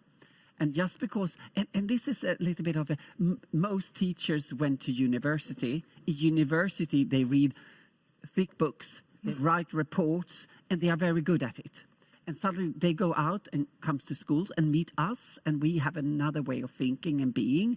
It's a little bit of a gap there. So I think we need to normalize the variation of how we are. And sometimes I think it's not only the way we look at knowledge but also a time frame, because I always felt when I was in your age that I needed more time. Yeah. And I never got it. So I always felt a little bit behind, a little bit slow, and I didn't get the thing. So I think we need to work on many levels. But I think I would like to, if I have this position after the election, to work on the curriculum. Who decided what to know when is the crucial thing. I think we have to be more open for different ways of being, and also that because who has said that when we are 16 we should know exactly that, and if you don't do that you are off. We shouldn't do like that, because some people need more time, and most people when we are around 25 we are quite the same in one sense. So we learn through life. And we have to be open for that. And we've heard a lot about that, particularly just the simple thing of giving, even with these standardized tests, particularly in the UK, but I mean, I know with my child in the US, she's doing them this week. And she gets extra time. So that's also, I mean, that's something that some kids don't have with any of these tests. So she did the tests, and I got an email from her. And so she's in the separate area where the dyslexics are, because they need extra time. And then she emails me and she goes, the math standardized test, it's called the ERBs, wasn't very good, Mommy. I didn't do well. That's the bad news. So I said, what's the good news? She goes, the good news is I'm not in advanced math, because that's how they filter them. So she's seeing her not doing so well on the test is a real bonus that she's not going to have to do advanced math. And I thought that's also such a dyslexic way of looking at things. It's like, thank God I'm not in advanced math. But at the same time, she's had to sit these standardized tests, even if she gets extra time. I mean, do you see tests as something that stopped you along the way, and cancelling them, is that an option? Do you think there's a different way of measuring? Well, in my school we both have normal tests, and then we have quite a lot of verbal tests. So we have seminars and we have presentations, and we speak for the whole school, and then sometimes we speak in a group for the class. And that has really helped me, because now I can show what I have done in a way that I can show it. Because before, if I had to write everything that I needed to show, it never came across. But now that I am able to talk about, well, we did this because of this and this and this, I get a way better result, because I already thought about this, but now I can show it and the teacher can grade it. But also the normalizing question that you got earlier, my teachers want education about dyslexia, and that's not something you can do in just one term of government. It's something that multiple school ministers are probably going to have to work with. And if the teachers could get the information that they feel that they need, and that we feel that they need, to get to understand dyslexia and how to deal with it, because sometimes it is a problem, but it doesn't have to be. We know how to do this right. It just takes time to get the people that are creating the curriculum to know how to do this right. And Nicole, what's your story, and what is your thoughts on detection? I know His Royal Highness was talking about early detection, perhaps a little bit later than he would have liked, but a lot of people are able to detect early. How important is it for kids to be maybe universally checked when they're 6 or 7 as to whether or not their brain works in a superhero way? I got diagnosed when I was 18, which is a bit late comparing to other students. So I needed to work twice as hard as the other students to get my grades, because I'm studying law and you need good grades from gymnasiet to be able to get in the education. So if I got the help I needed, I think it would be easier for me. But in the same time, I learned different ways to handle my issues and my problems. So yes, it would be easier, but I'm still thankful for me that I have done this good. And Minister, what do you think about that? I mean, is universal testing one of the important aspects of this? It's a very tricky question, because I did the same journey as you did. I felt so ashamed of having this. And I struggled with the shame for many years. And so I tried to compensate, and I got my ways, and I felt like I was cheating, but I really didn't. I had other coping mechanisms. But I think I would have had a nicer ride through university and life if I would have been open and actually asked for help, and perhaps got a little bit better grades and stuff like that, and not as much help from my friends that I got. So I think we have different strategies, because sometimes because I in one way feel normal, I don't have any defect. So even though they call it dyslexia or word blindness in my days, I think I need to say that, yeah, this is the way I am, and I don't want to put a stamp on it. But sometimes that stamp could be important to understand how I am, so I can cope and get help and stuff like that. So it's very tricky to know how to deal with that. And I know, and Your Royal Highness was talking about that sense of self-confidence and self-esteem. And I know with me, I was kept back a year. I went to 4 schools by the time I was 10, and was never diagnosed. But I did have one thing, and that was a mother who was not having anything. No one was going to call her child stupid. And in many ways, if it hadn't been for tough mothers, knowing their kid wasn't the stupidest kid in the class, I think a lot of us wouldn't be where we are. And I know that you've had this experience of having a good tiger mom who fought for you. And in many ways, that's also become part of your story. Yes. We spoke earlier today, my story actually begins before I was even born, because I have an older brother he's 15 years older than me, and he's technically my half brother. And so when my mother came into the picture, she had never really heard of dyslexia before. She has a photographic memory, so she couldn't really understand how my brother couldn't just look at the page and have all of the words at the same time. So when my mother reads, she reads like this. She doesn't even read. And so she couldn't really understand the struggle. But she learned, because she realized no one is going to help Christian except for me. And so she started fighting for his rights. She usually tells this story or when she and my father were going on their honeymoon, and they brought my siblings with them. I unfortunately wasn't born yet, so I couldn't You missed out on the trip. Yeah, exactly. Okay. In front of the entire class, my brother's teacher walked up to him and gave him book on book on book and told him, well, Christian, you're so stupid, so you will have to study on this trip. And my mom usually tells that that teacher still has a mark on her neck from when she dragged her to the principal. And then I was born, and she realized quickly, already in kindergarten, that, okay, this is another dyslexic child. And so she started right away. And I know once she told me that she focused a lot on me having a good vocabulary and being able to speak. Mm-hmm. And so she said once, well, the only thing she gets is we didn't have as much focus on math. But I'm still super happy about knowing a lot of words and always being able to speak. And so then I started school, and the first school I went to was a really good school, but they weren't really aware of dyslexia. And I was usually told that I was too good to have dyslexia. And that wasn't because I had good grades, because I mean, this was when I was about 6, 7 years old. We didn't really have grades yet, but I was a quiet child who raised her hand, you know, and I did everything that I was supposed to do. So I was too good to have dyslexia. And we always told the teachers, you know, but that can't happen. And it was kind of strange for me because I'm raised in a family where dyslexia is something positive.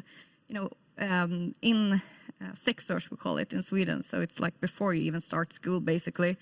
That was the first time I've ever heard someone talking down on dyslexia. And I was shocked. You know, I wasn't even aware that there were people in the world who thought that dyslexia was a bad thing. And yeah, so that's amazing kind of family. Yeah. Difference, yes. And then I started, you know, going up in grades, and my mom realized that this school won't give Daniela what she needs. And so we started a new school, which in Sweden is called Kunskapsskolan. And they focus a lot on, you know, specialized education. And from there, it went forward. So now I have studied, well, in high school, and they had amazing...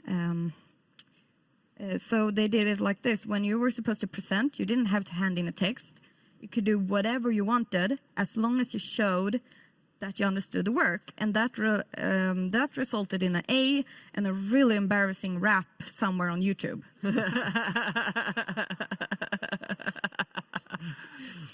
So, I mean, I know that dyslexia is something great, and I know, of course I know the struggles, as we have spoken about today. I mean, I can't spell, and my mom usually says that her reading my brothers and my text messages is like the funniest thing in the world. Yeah.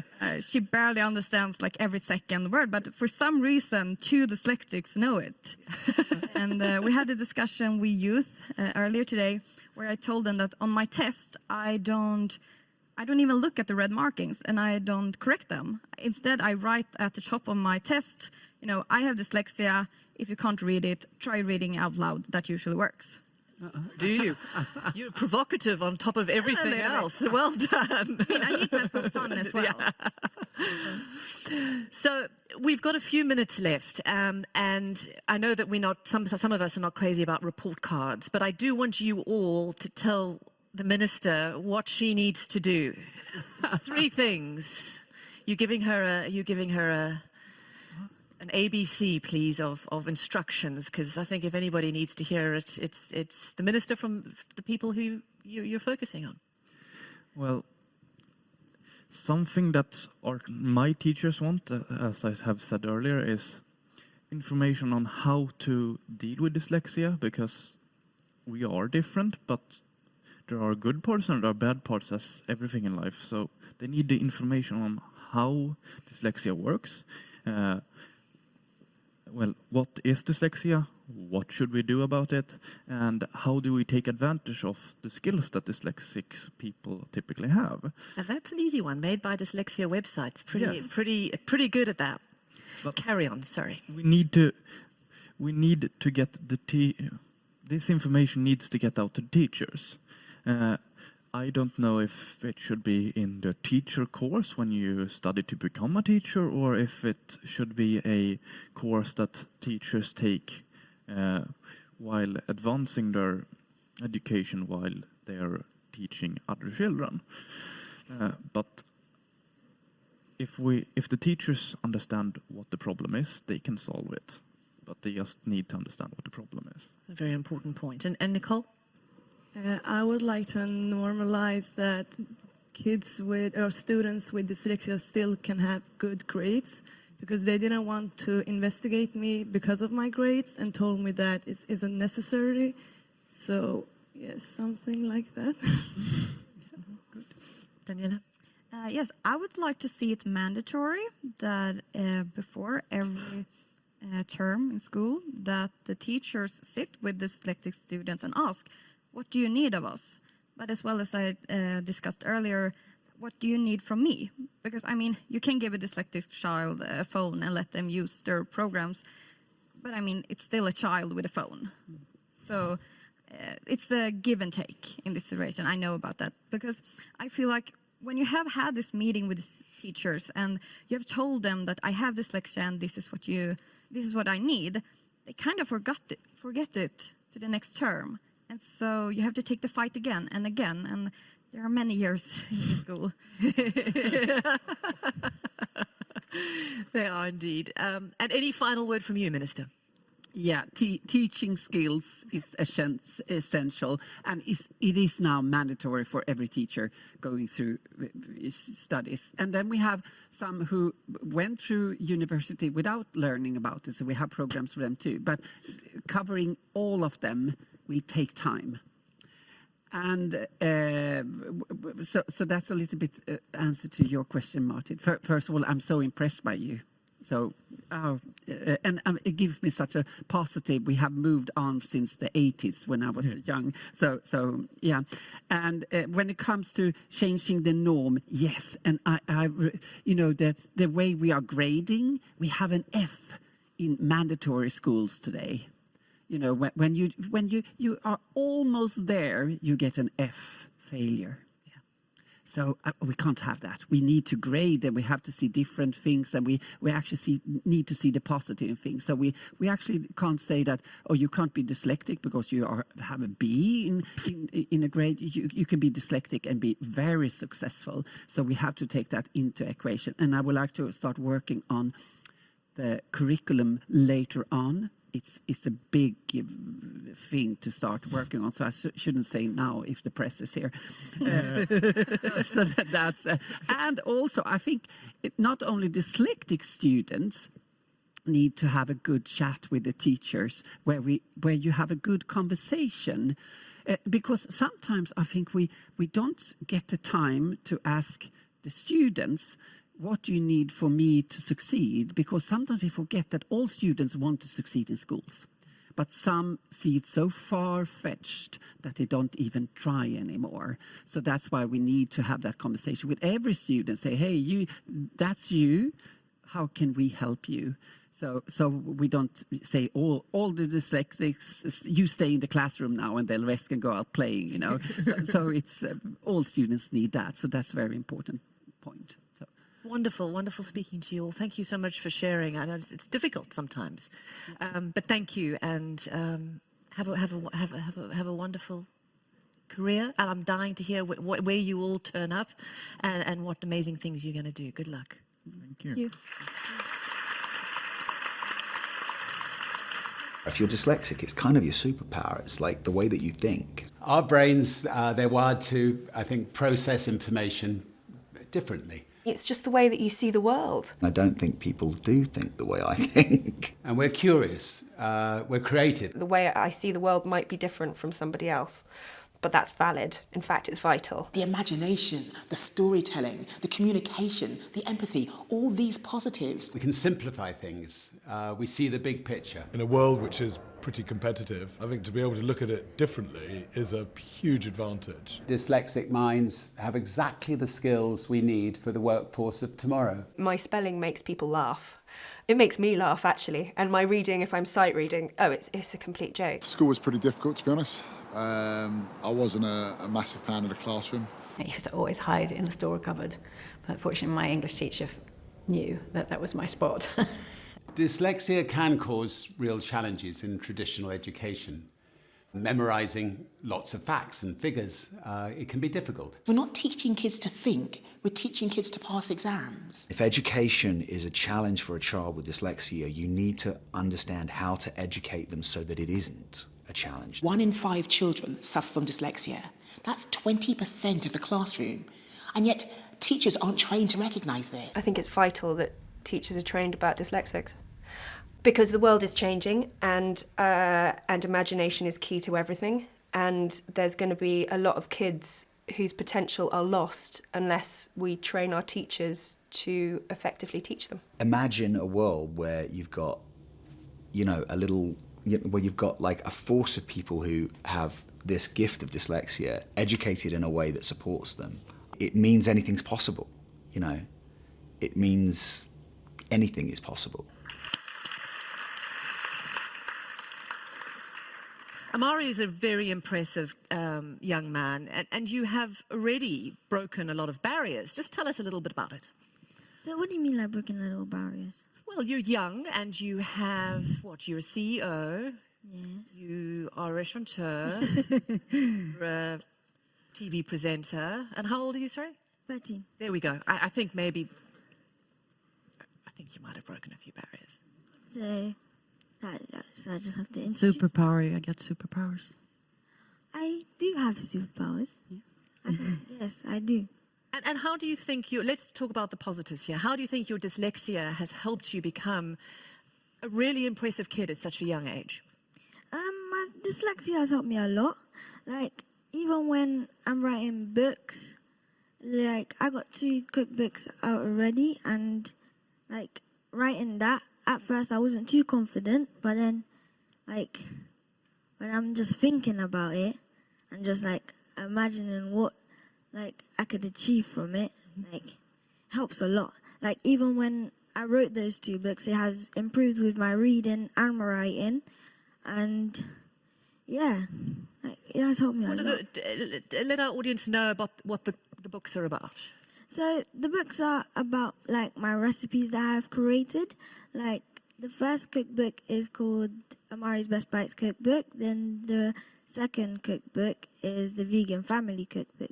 So it's just all of the, like, recipes that I have created by myself. Like, when I create these recipes, I love to, like, act like a scientist in the kitchen and, like, experiment with different, like, flavors and different meals to create this, like, brand new recipe. And yes, and when I'm, like, in the kitchen, like, because I don't like reading the labels and getting it wrong, I just, like, use my sense of smell and just smell it, then I know exactly what it is. And yeah. I'm with you. I'm really bad at reading recipes and instructions, but the fact that you've made your own and you kind of instinctively trust your other instincts is really a dyslexic super strength.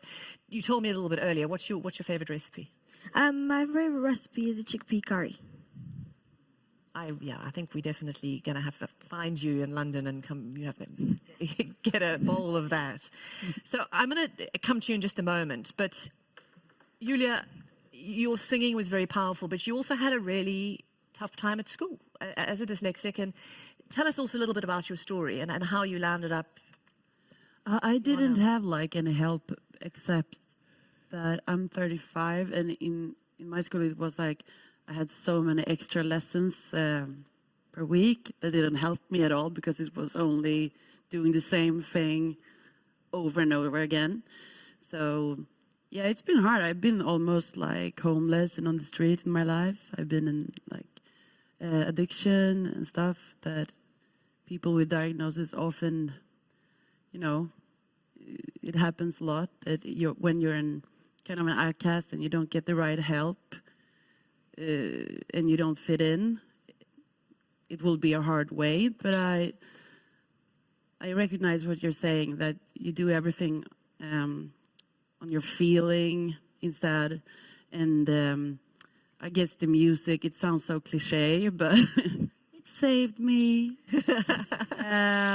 Because then I could, like, totally focus 100% on music because that I understood. But when I was in school, but when I was in school, if I was in a class, I got the best grades. But I wasn't so much in school. I mean, I couldn't do the math, and I was dyslexic. But nowadays, today when I'm a mother and so on, I understand that if I would have known when I was a kid that we have different brains, like some people don't feel empathy at all. We know those guys in true crime. And, you know, if I only would have known that I have this, it would have saved my life so many times. And like His Royal Highness would say, you wouldn't have been so hard on yourself. Yes, exactly.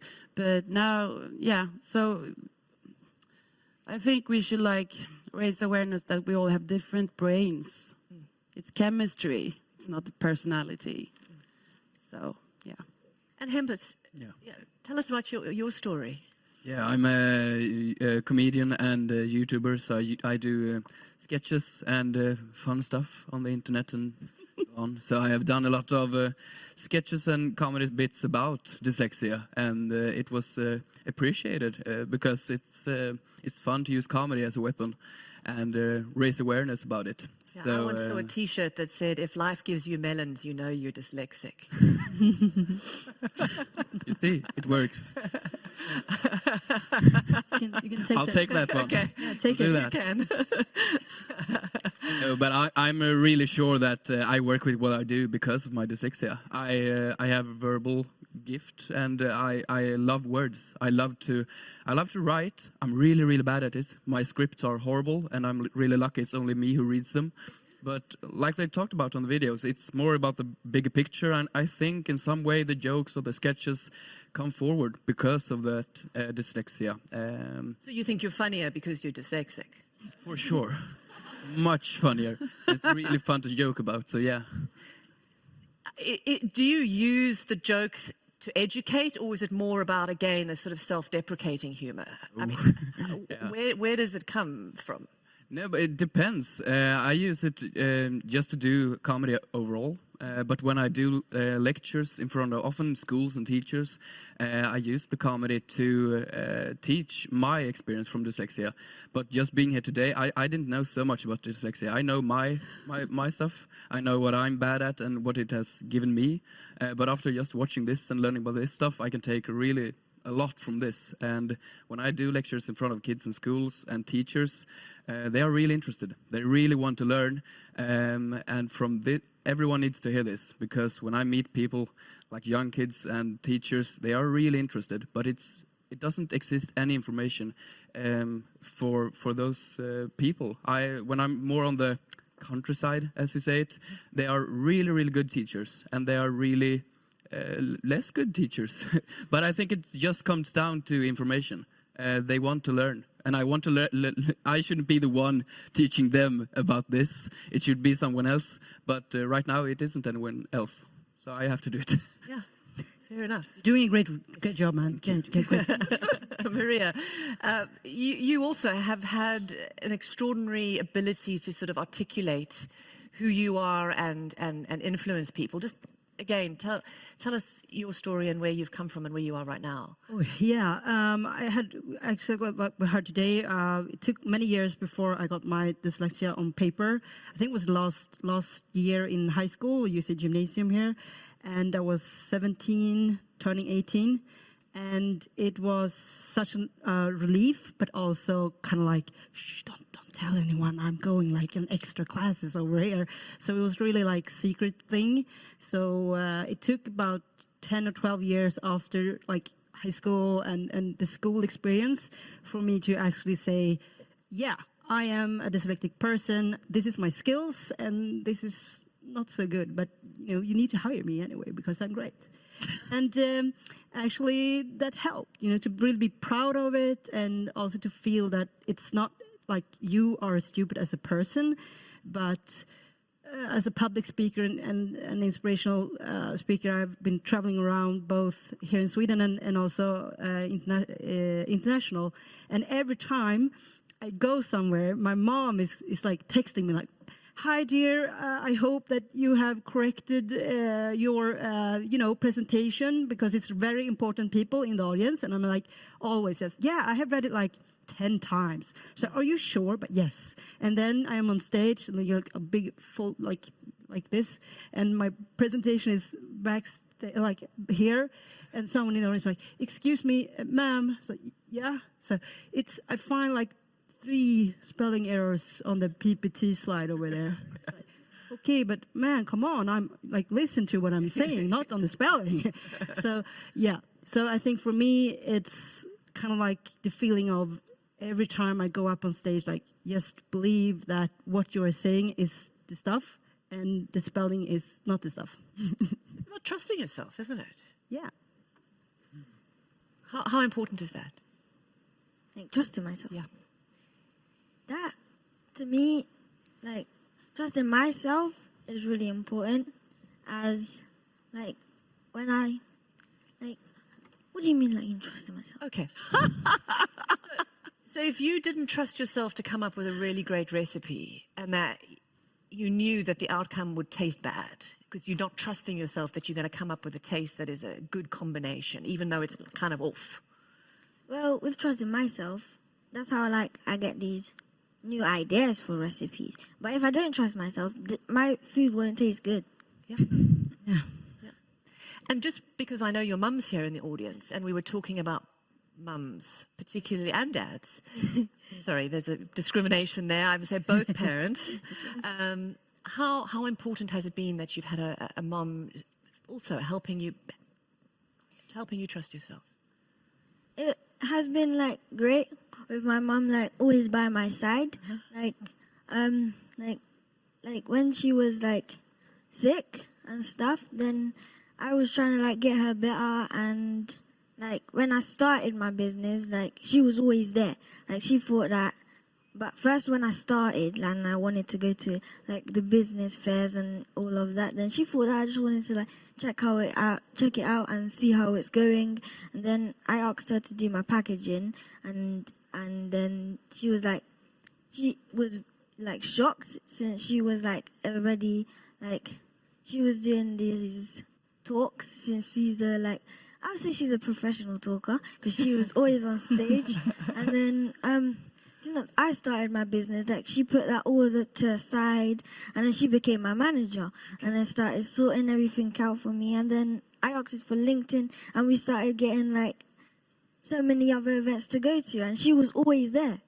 Like she has never just like betrayed me in a way. Yeah. Like she has never done that. Like she's always been there. I think how important is it, again, for people like you who are successful, all of you, to be articulate about your dyslexia? For those kids who don't have a mum or a dad, who's saying, you know, go for it. This is important. You can do it. You're not stupid. You know, do you think you matter being so public about this? Everybody should do it. In Sweden, we have something that's called jantelagen that I grew up with. It's starting to disappear now, new generations, but where it should be like not too much and not too little, like somewhere in the middle. It's a Swedish word.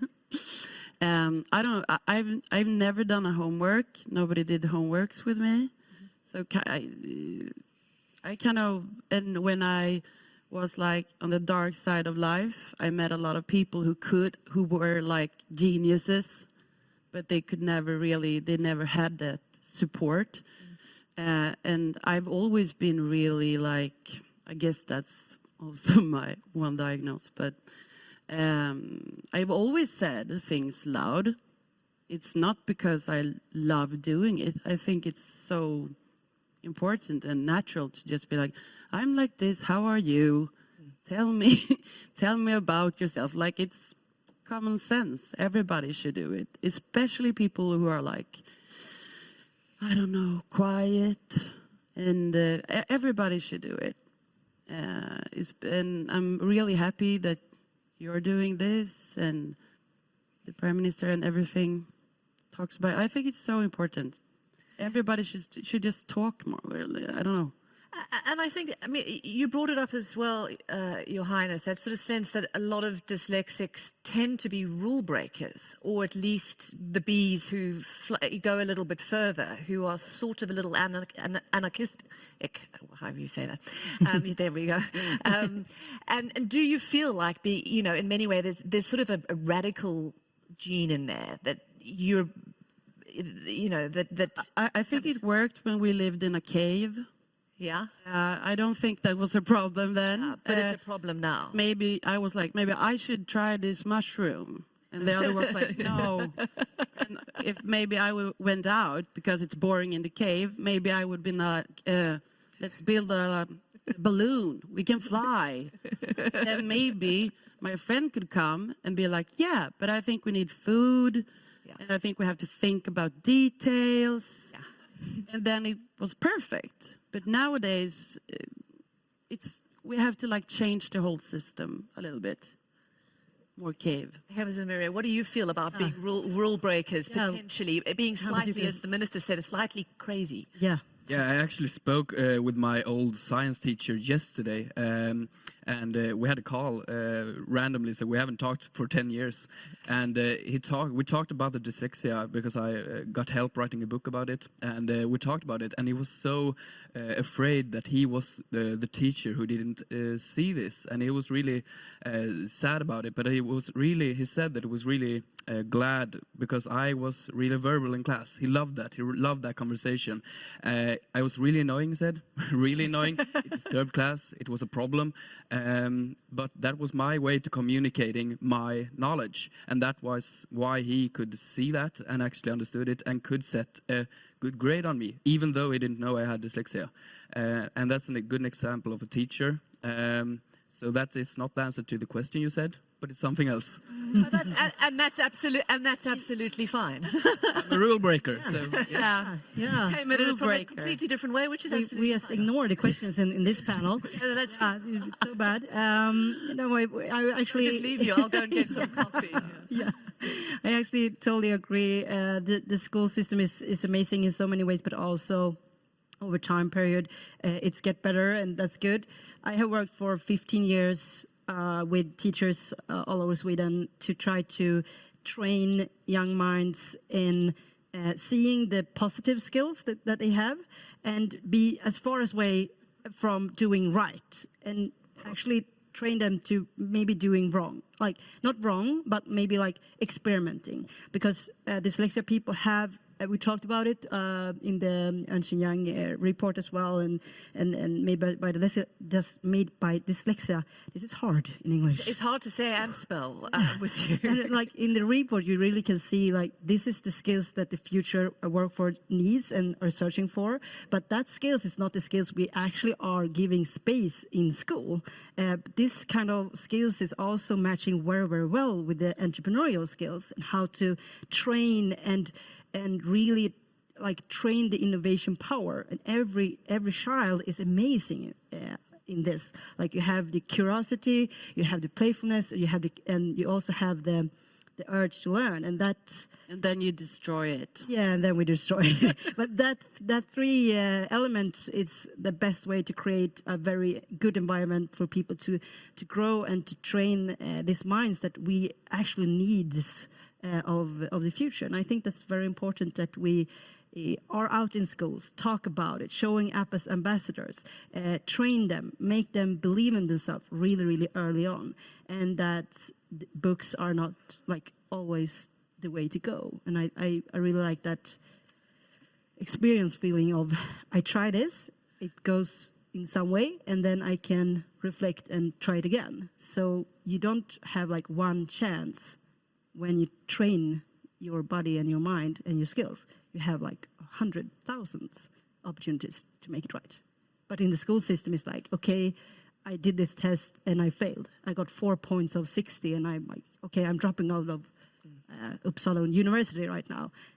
I actually did that. So it's kind of like, I want to see more of, I see this in you, you're amazing at that, like go for it. And I'm really glad that you are doing at the early age you're doing. I wrote my first book 2 months before the pandemic, and I have never cried so much in my whole life. Yeah. You're lucky because you're part of a generation and who is celebrating your difference in many ways. And I think many of us still feel a little bit of shame around our school experience.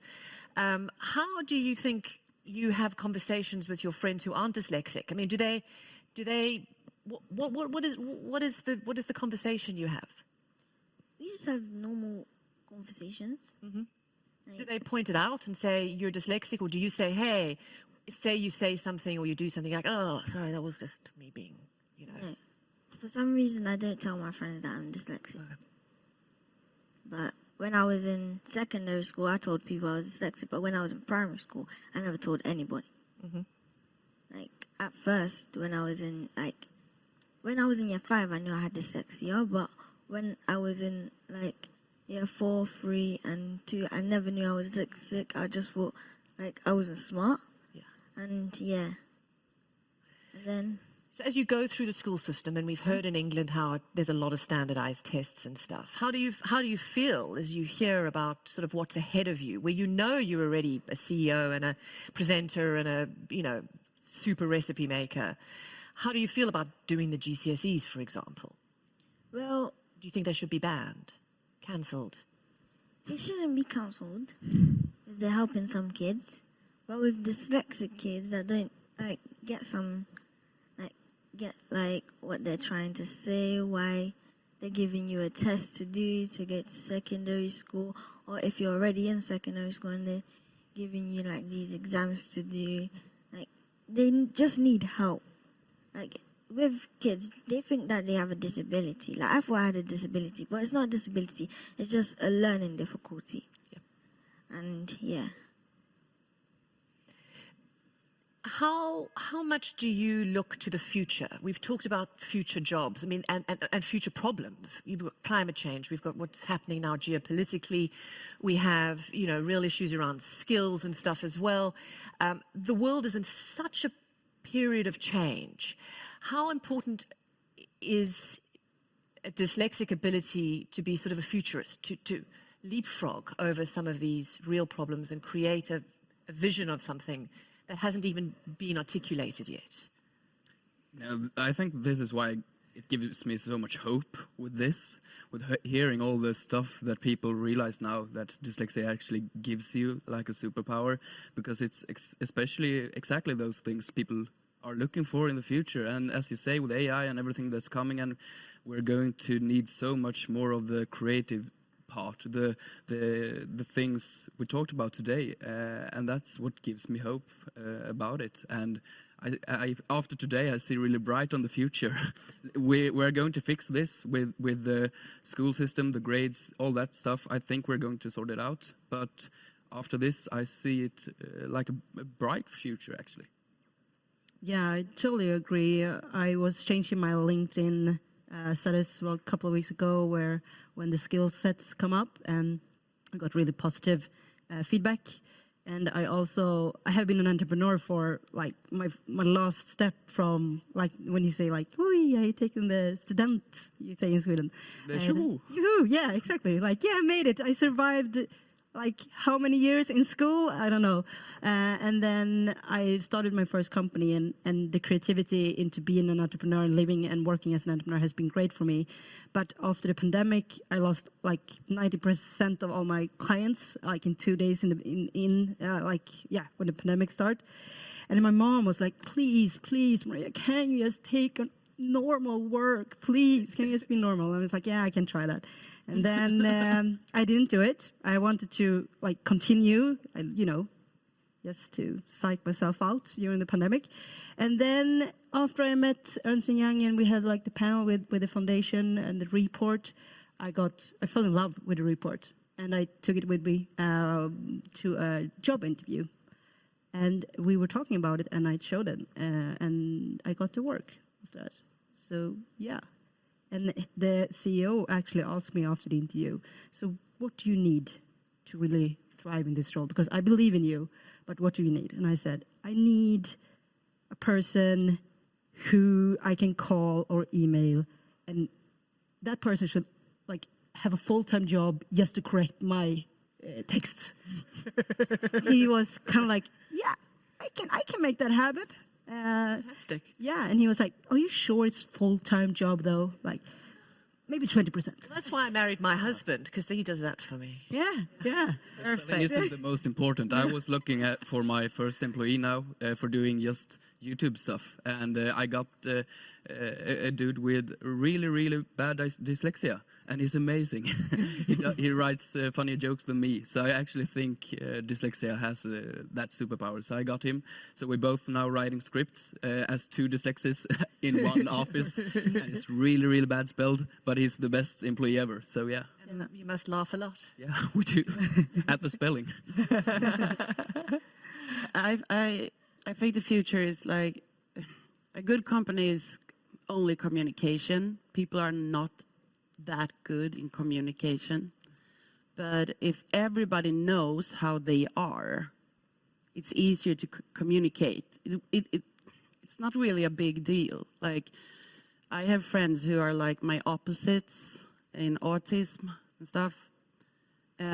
Why are they forced to do things that I do good and so on? But if you know you have something that you are in a certain way, it's so much easier if you're colleagues, because then you can talk to each other, and I think communication is key. And I guess the future is bright in some ways. But in Sweden, we're really good at actually take care of people with diagnosis and stuff. Yeah. The information is there. It's out there to get it. And as long as you know who you are, it's easy to live. Yeah. You have the final word, sir. It doesn't have to be long, don't worry. I really don't have nothing to say. There we go. And that's your prerogative. Thank you and good luck to you all. You're all amazing. I said before when I spoke to you, you're all fabulous, and I think you are. So thanks to the fabulous panel. Thank you. I want to welcome up some New York folks who've traveled here from the Big Apple, and Kate again. So we have Carolyn Quintana and Frank Carone, and I would very much like you to come up and talk about where we're going next, because it's not just about the future in terms of the big picture about what we're all thinking, but it's also literally next year and what the plans are, and there are some really, really fabulous plans. Before we get there, we also have another special guest from New York, and that is the mayor, Eric Adams. Eric. Thanks, Robyn. Thank you to Your Majesty the Queen and Your Royal Highnesses Prince Carl Philip and Princess Sophia for hosting such an incredible event. It is an honor to join you today. I'm delighted that the World Dyslexia Assembly is coming to New York City next year, and that we can carry on the vital work that you have started. Dyslexic thinking is not a disadvantage. It is a different way of thinking, and it can transform the world around us. My own dyslexic thinking helped me see the world in new ways, to challenge inequality, to see what could be, not just what is. I didn't allow my dyslexia to hold me back, and now I am mayor of New York City. By changing the way we think about dyslexia, we as a society can unlock the untapped potential in those who might feel less than. Our city has failed too many kids whose dyslexic thinking skills were not spotted or supported. When we fail those kids, it produces negative effects down the line. A 2014 study conducted by the Department of Education found that about a third of incarcerated people across the country had difficulty reading simple text. What if we had screened for dyslexia and caught that earlier? That's why I am extremely excited to be working with the global charity Made by Dyslexia in their mission to train every teacher across the world to empower dyslexic thinkers. We share the same passion to level the playing field and to create school systems in which every dyslexic child thrives. So, Education Chancellor David Banks and all schools in New York City will be taking part in the free training from Made by Dyslexia, starting right now. Because when we invest in our children, we invest in our city's future. The jobs of the future need it, and our children deserve it. I cannot wait to welcome you all at the next World Dyslexia Assembly in New York City in the spring of 2023. Let me again thank Your Majesty the Queen and Your Royal Highnesses Prince Carl Philip and Princess Sophia for hosting this event. I hand the conversation over now to my Chief of Staff, Frank Carone, and Deputy Chancellor of Teaching and Learning, Carolyn Quintana. What an amazing message. What an amazing man. And dyslexic, which is I love the fact that sort of see what could be. And that is what we are all about as a charity, what could be. We're so excited to be coming to New York. It feels like, I mean, training every single teacher between now and when we do the event is a huge, huge step forward for every dyslexic child.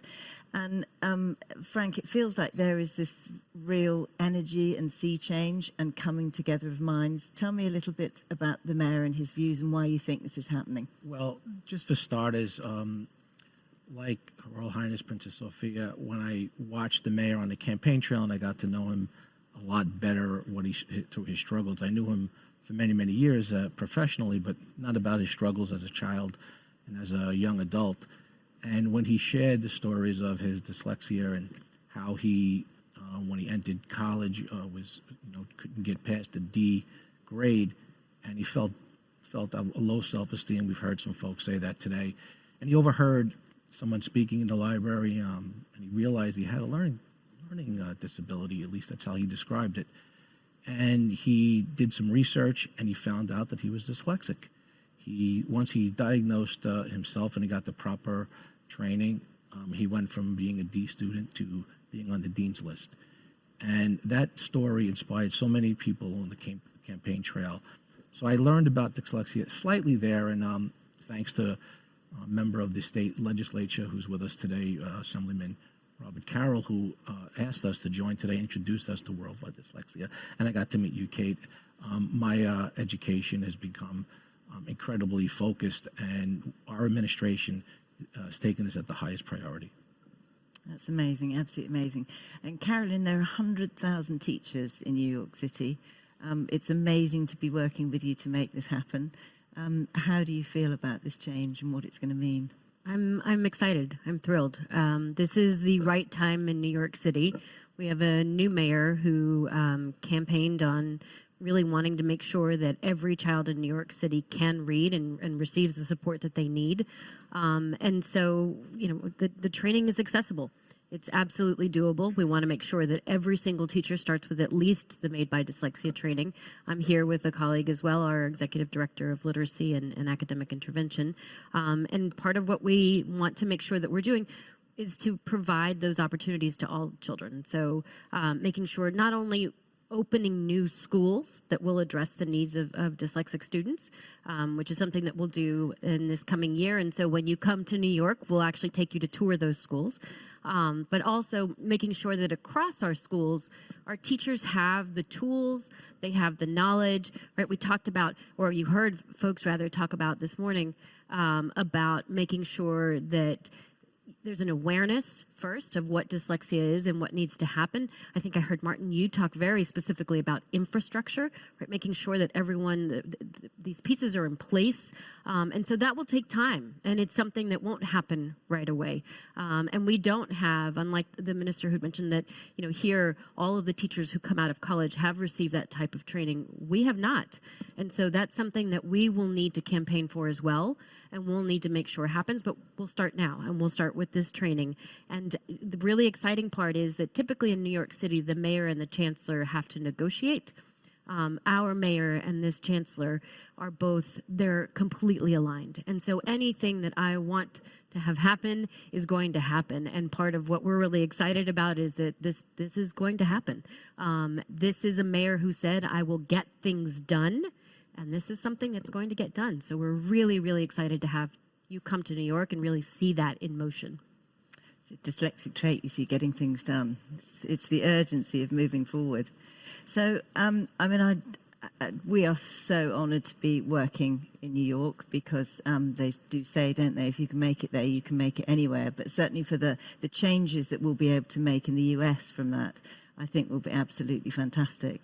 So is there, just in terms of what you hope will happen at the event and after the event, how do you see training every teacher and focusing specifically on dyslexic strengths? How do you see that change in New York? The effect of that's going to be profound. Although I do take issue with what someone said earlier about the cutthroat New York businessman. I think I heard that early on. I made a note of that, by the way. We'll have to fix that.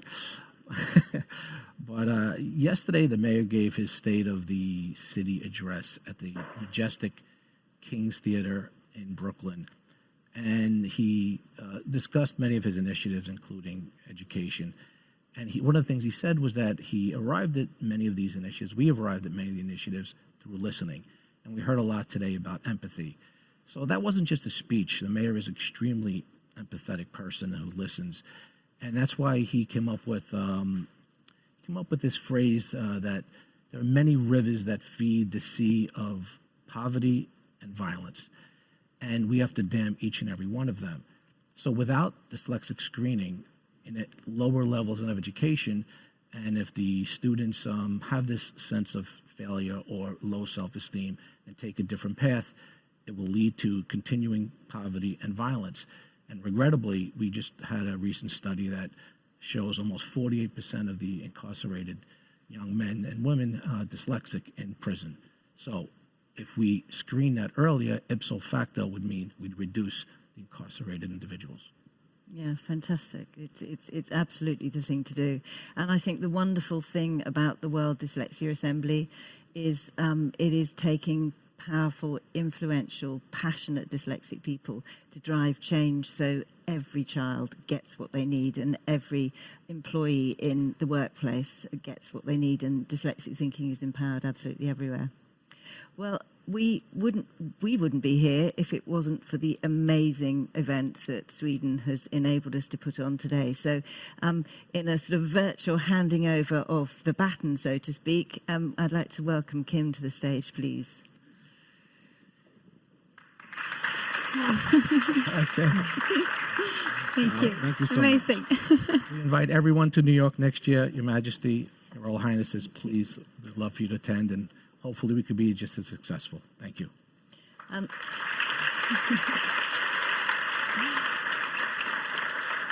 I know we're all very keen to go and mingle and network and chat, but I just wanted to say a very, very huge thank you to the Swedish royal family for all of the support you've given. And Kim, your team have been absolutely amazing to work with.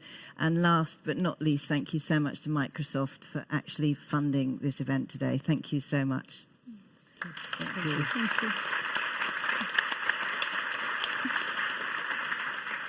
And I'll add my thanks to you all for being here. We really appreciate your commitment, and also to you, Kate. I mean, I think it's really clear just how much work we've still got to do, but really fabulous how far we've come. And I have, one last thing that we'd like to say. We now, as of today, have all of our dyslexia awareness training on the Microsoft Educator Centre in Swedish. So every single teacher in Sweden can now take the training for free. Wow. Thank you. Kim, would you like to say anything before we go? I would just like to end off on the note that this is the start of a great new dyslexia paradigm where we started off. So let's get the ball rolling. Thank you. Thank you.